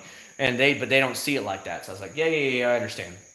And so what I did is I said, okay, well, this is $6-something. I'll pay $650 a month on this, just a little bit more than the thing. And then for this one, instead of paying $2,000 a month, I cut it down to $1,300 a month. And that's generally that's how I did the math. So this will still be paid off before the end of the year, like around November, I think is when it's scheduled to be paid off. And then I'll pay $2,000 a month on this car. And then this will be paid off by, I think it was I did the math, it was February of 2021 it would be paid off. And I'm like, 100% debt free. I don't need any more cars, don't need any more motorcycles. I'm out. I'm going to start saving it to buy another home. Because now I'll be 40 years old this year. I don't look it, but I'll be 40 this year. So I'm going to start saving up for a second home out in the mountains, out in the like Montana or something like that. So I can have a small house to get away from Florida for a while when I'm getting older. So I'm an old man. What do you actually do as a job? I work in the shipping industry. I started there and when I was 17 years old, and I never left. You would know what company it was if I told you, but I usually try and keep that kind of stuff private. But I work in the giant shipping industry. I've been there since 1997. So I've been there a long time. I have 22 years seniority with the company. And my pay rate's pretty good, obviously, and I'm just riding it out now because I get pension, full health care, and that's generally all I'm sitting there for anymore. I'm not looking to give a crap anymore because I don't really like being at the job. Will is your thing? Yes, they are, but I usually use those wheel brushes that I showed you from like Auto Geek or like the other company because they bend and everything, and they just really knock it all out. Woolies tend to stay wet, where these with a little, what do you want to call them? I don't know what they're made of, like plastic fibers or whatever it's made with. Like these bad boys. These things, these bend. They fully bend. They have little rubber tips on them to protect it from like scratching your wheels. And they're super soft. They're super. I mean, they got a little bit of traction to them. Obviously, get it with dirt. But as you can see, it's rubbing on my face and it's not hurting by any means. You understand what I mean? It doesn't hurt me in any ways. So it's enough to give it a little bit of grab to get the dirt off and agitate the dirt, but it's not going to scratch anything where it's going to hurt you. So that's the way it goes. I've looked at houses in around like Missoula, Montana, going that to the western side where the big Rocky Mountains are. So we're still within a decent sized city, with 100 and some thousand people, but it's not in Orlando where you have 2 million people there and it's just like chaos. I don't want to deal with that anymore. It could be like 15 minutes outside of Helena, Montana, or Missoula, Montana, that kind of thing. 15, 20 minutes, where you can still go to Walmart pretty easy, or you can go to some restaurants, but you're not out in the boonies where you're an hour away from civilization. I don't want to be that far out. I still want to be able to at least get to airports. I want to be able to go to Walmarts, get food, stuff like that. But that's where I'm looking at, where I can look outside and be like, look at that beautiful mountain out there. And that's what I want to see. I don't want to be like, God, it's 95 degrees and it's only May. Holy hell, this year is going to suck. And it's going to be humidity like it is. The humidity right now outside is disgusting right now. And I guess I'm getting old now, or I don't care anymore. Door jams on the car, either a spray detailer or a waterless wash. I'll give you an example. I didn't even get to finish cleaning mine today. For some reason, the Type R collects so much dirt and water in the door jams. It's stupid. So I always carried this with me. The Griot's Garage spray on car wash. Okay? So something like that, maybe a detailer. And I'll tell you how bad it is. It's nuts, because I don't know what it is. These door jams are so freaking wide on the Type R that, so you can see it right through here. Look how wide these bad boys are. This is my hand spread out, and it can't go all the way across. So from here, don't think you're actually going to see it on the camera. From here, it's all dirt. I didn't get a chance to clean it because I was like, shoot, I got to hurry up and get roll, go. But that's what I use. I soak it down there really good. I just come back with one microfiber towel, one pass, flip it over, and just spray it off. That's all I do, nothing more. And then I go around, of course, the outside edge of the door down here and all the way along. And then if I'm really, really being anal about it, I'll get the 303 protectant, and then I go around all the rubber seals to keep the rubber seals nice and protected for years and years and years, so that way they don't start cracking and stuff on me. So the biggest thing is about it, keeping them nice and lubricated. My girlie loved it there for a year. Nice, nice. Is your girl single, by the way? Because, holler at your boy, I'll be come up there, have my own house, you know what I'm saying? We'll just, say, what's up, girl? My wife will be like, I'll shoot her myself. My wife is very jealous. She's that kind of girl. Not, crazy jealous, but you get what I'm trying to say. I'll give you an example. So for the whole week, for the most part of the week, I was up there in Illinois by myself with my son and my dad. That's all who was up there. My wife had to fly back here and go to work. Well, little children and single dads, let's just say ladies, especially in their 30s and stuff, really, really like guys that take care of their kids, okay? It's a big turn on for them, I guess. They say, oh, you take care of your kids, you're a good dad, you're going to be a good husband. And you're like, hey, what's up, girl? I'm a single mom, or those kind of things. So I take my son to the park, okay, every evening we go to the park up there in Illinois, and it was just me and my son. I'm not lying when you girls would actually come up and start talking to you. Oh, are you new around here? And I'm like, I have a ring on. I'm not like I'm going there without a ring. But these women would start talking about their kids. Oh, what's your son's name? And on the flight back, it was a pretty brunette girl, and she was coming down from Illinois as well. She was probably late 30s, if I had to guess. No ring on her hand or anything like that. Well, she was very nice to me. Oh no, you guys can go first and all this stuff. When we got out by the luggage claim here in Orlando International, I was standing there with my wife, my son, and then my wife comes up and meets us, and she was, 10 feet away. This girl was eyeing my wife up and down like there was no tomorrow. My wife was like, what the hell are you looking at? I don't know what it was, but you know how women are getting. She was like, she could do better with me, that kind of attitude. My wife was like, who are you? And it was really funny, because my wife was like, this girl is eyeing me hard up and down. I was like, I don't care about her. But she's clearly not happy that I'm with you the whole time. And I'm like, so funny, because I don't know, girls, they say, you want to pick up chicks? Borrow somebody's baby, borrow somebody's toddler. Seriously. Girls are like, oh, guys, good guys, they take care of their kids. Hey, it's the funniest thing, but it's 100% true. My wife will tell you that. She's like, girls like that because that means you're a reliable man. You're going to be somebody that's trustworthy. You're going to take care of them. And girls like that. They're tired of those bad boys once they get into the 30s. They want to find a good guy to settle down with. They've been burnt by the bad boys. Now they want a good guy. And they're like, ooh, he takes care of his kids. That's a plus. Oh, there's no woman around? And that kind of thing. So crazy stuff, I know, but it works. You want to pick up a girl, just borrow somebody's toddler, borrow somebody's baby, and you'll have girls going to come up to you and saying, hey, left and right. Do you see my comment about trying new wireless wash on your motorcycles? I think I did, Michael. I've seriously behind on YouTube comments because I was gone for an entire week. that's what I'm going to do here in a few minutes. I'm going to go upstairs, grab a drink, and I'm going to go respond to all the comments as best I can. So I haven't tried anything yet. Actually the ZX6R is really filthy right now. As a matter of fact, it's got swirls everywhere because you're leaning over the tank, so there's a lot of swirls on the ZX6R. I thought about actually polishing that car, but I don't know. We'll see that bike. We'll see what happens. But yeah, I can look into some wireless wash with you, buddy. Do you wash your engine body? I don't wash the underbody. We don't have salt here in Florida to worry about unless you're right by the beach. Obviously, the sea salt. I don't wash the underbody. I've never had a problem with any of my cars underneath. Don't look at my Prelude because that Prelude came from Syracuse, New York.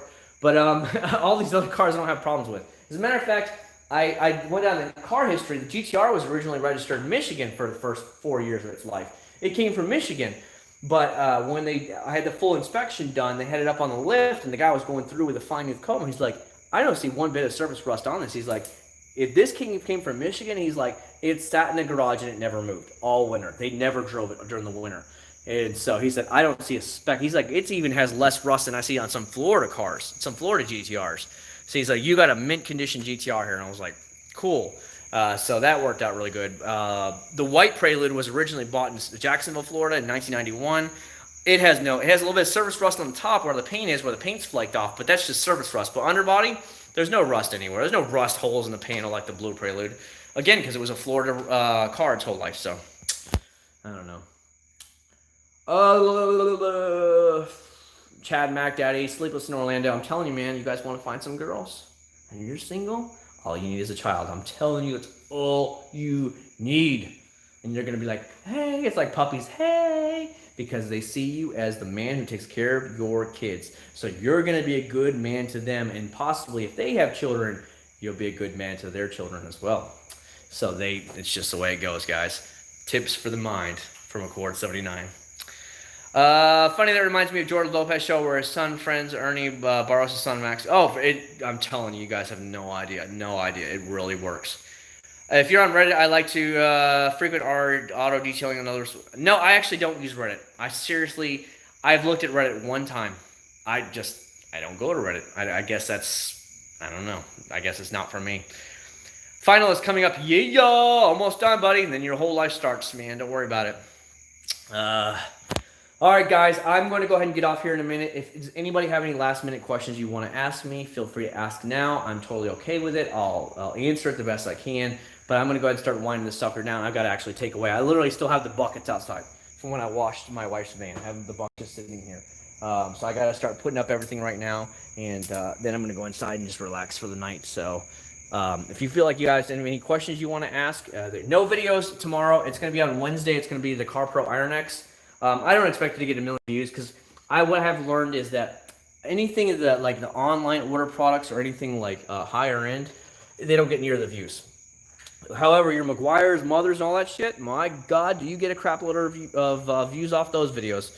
My Mother's CMX is the #1 Mother's CMX video review on YouTube right now. There is nobody that has more views than me on that. And it's just, I don't know. That's what I'm getting at the point of where over-the-counter products is what people want to know about. It's not the, what's it called? It's not the online products videos. They don't care as much about that. Some people do, but for the most part, they don't. And so they don't get near the views, which is crazy. But hey, whatever. So there goes my thing again, because the camera, the new Ring camera up there, you see it? I put it way up there. That thing is going off. It's just like, hey, there's moving outside your garage. So everybody's always worried about, oh, you're giving your address away. I'm like, I'm just putting the numbers on the house. If you really want to stalk me that bad, we got to go through security, a gate in my neighborhood. Then you have to come up here, and we have two video cameras just look at the driveway. You've got 4 video cameras in the house. I mean, with alarm on the house. I mean, if you're that much for a stalker. And then, of course, we have pro Second Amendment here in Florida, especially me. So you have to deal with all that stuff, too.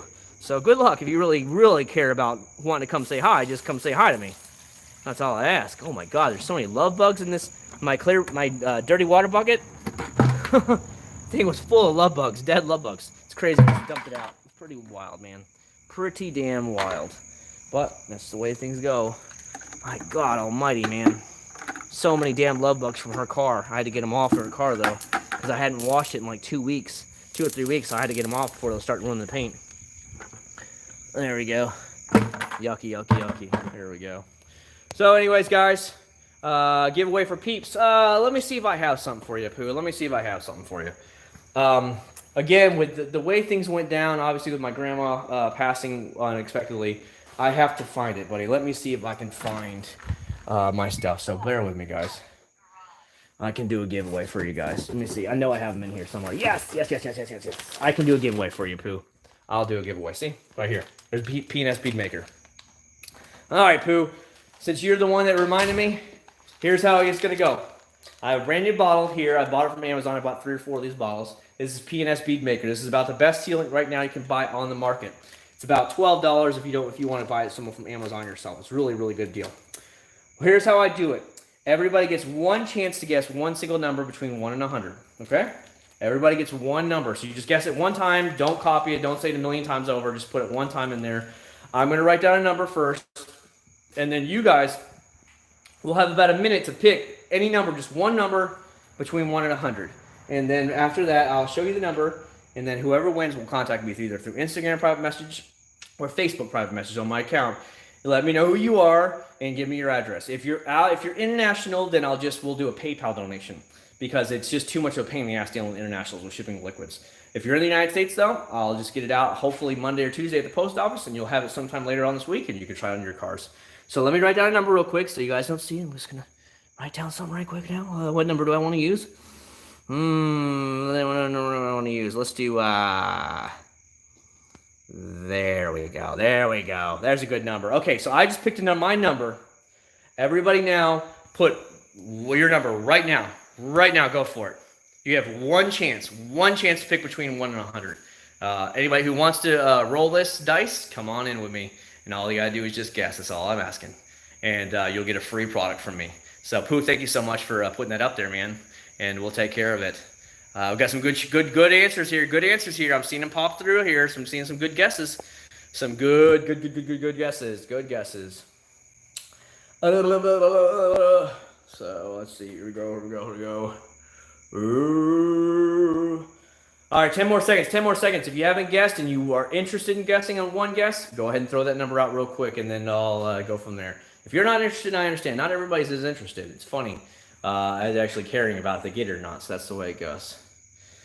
Oh, do I have any more Coke left? Because my throat is killing me right now. There we go. Just a little bit left. There we go. All right. Done. There we go. Let me scroll through, make sure I can see. Okay, so we have a bunch of guesses. One person hit it dead on. I'll tell you that right now.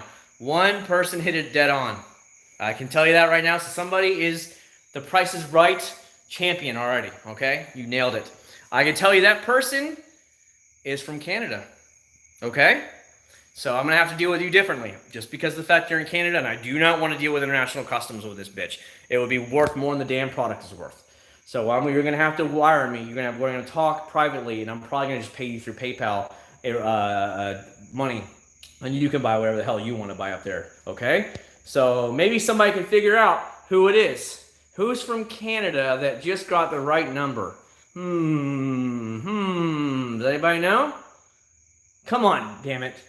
Somebody say it. Somebody say who it was. I don't know. I guess there's too much snow up there. They can't hear really good up there. We better go to the next number then, huh? I don't know. All right, there you go. There you go. There it is. 49. He nailed it straight on. Mr. BC kind of thing. So what you're going to do is, because customs is a mofo and shipping would be a bitch that way, and because we're dealing with liquids, they're going to hammer me at the border.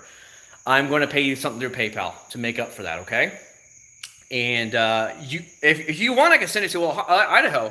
What would you rather have, Sean or Scene Creative? Would you rather be sent it to Idaho, or would you rather me just give you PayPal you something to your account, so that way you can buy whatever you want to buy on your own? Let me know real quick, and we'll take care of that. And obviously, you're going to have to contact me through Instagram or Facebook on my pages, and that way I can find out who. So just write me on. Which one are you going to be able to write me on? Okay, I can send it to Idaho. No problem at all. It's just dealing with international is a bitch. Like, it'll go from being this to this instantly. And I'm like, dude, the product's only $12 for the bottle. I'll just send you money, and you can buy whatever the heck you want in Canada. It'll be easier. Okay, Scene, contact me. Are you going to contact me through Instagram? Okay, Instagram, John G7. Okay. private message me in there. Let me know who you are, and then give me the address you want it sent to. And then what I'll do is I'll box it up and ship it out hopefully tomorrow or the next day. How's that sound, buddy? And we'll take care of you. And thanks so much for being a part of the channel. And then your girl can smuggle it across there. Good thing you don't have a wall in Canada, boy. We'll just run right over there and we're going to invade Canada. That's what we're going to do. And I'll be in Canada next month as well, in Victoria, or I don't know. If we go out of Vancouver on the Disney Wonder, we'll be out of Vancouver. If we go on Norwegian Joy, we'll be stopping in Victoria, British Columbia, which I've been to before, which is very pretty as well. So there we go. So thanks so much for being here, guys. I really do appreciate it. Thanks so much for bearing with me and being out of town for a week. How to take care of family business, but I'm getting right back at it. As you can already see, I didn't really slow down. And keep watching all my videos. Keep leaving thumbs up. Let the video play through. Seriously, just let it play through. Every video you see pop up. Hit the notification bell if you miss some of my videos. And then just let it play through. Go to the bathroom. Do whatever you're going to do. And it really keeps pushing my videos on YouTube because YouTube's algorithm sees all this cool stuff and they push it up. So there you go. Mark, we're cutting it off right now. Thanks so much for stopping by, though, Mark. I appreciate it. We've been on for almost 3 hours, but my throat is sore as hell. So it's time for me to get off here and hang out. But thanks so much, guys, for being here. I really do appreciate it. I will talk to you guys here in a bit, see, Mr. Creative there, and we'll go from there, and we'll get your stuff shipped out. So I'll see you guys on the next live stream. It'll probably be sometime next week. I don't know what day it is. Just follow my Instagram, follow my Facebook if I'm going to do it earlier, and I'll kind of announce it there when I'm actually going to do it. So I'll see you all guys then. I love you guys.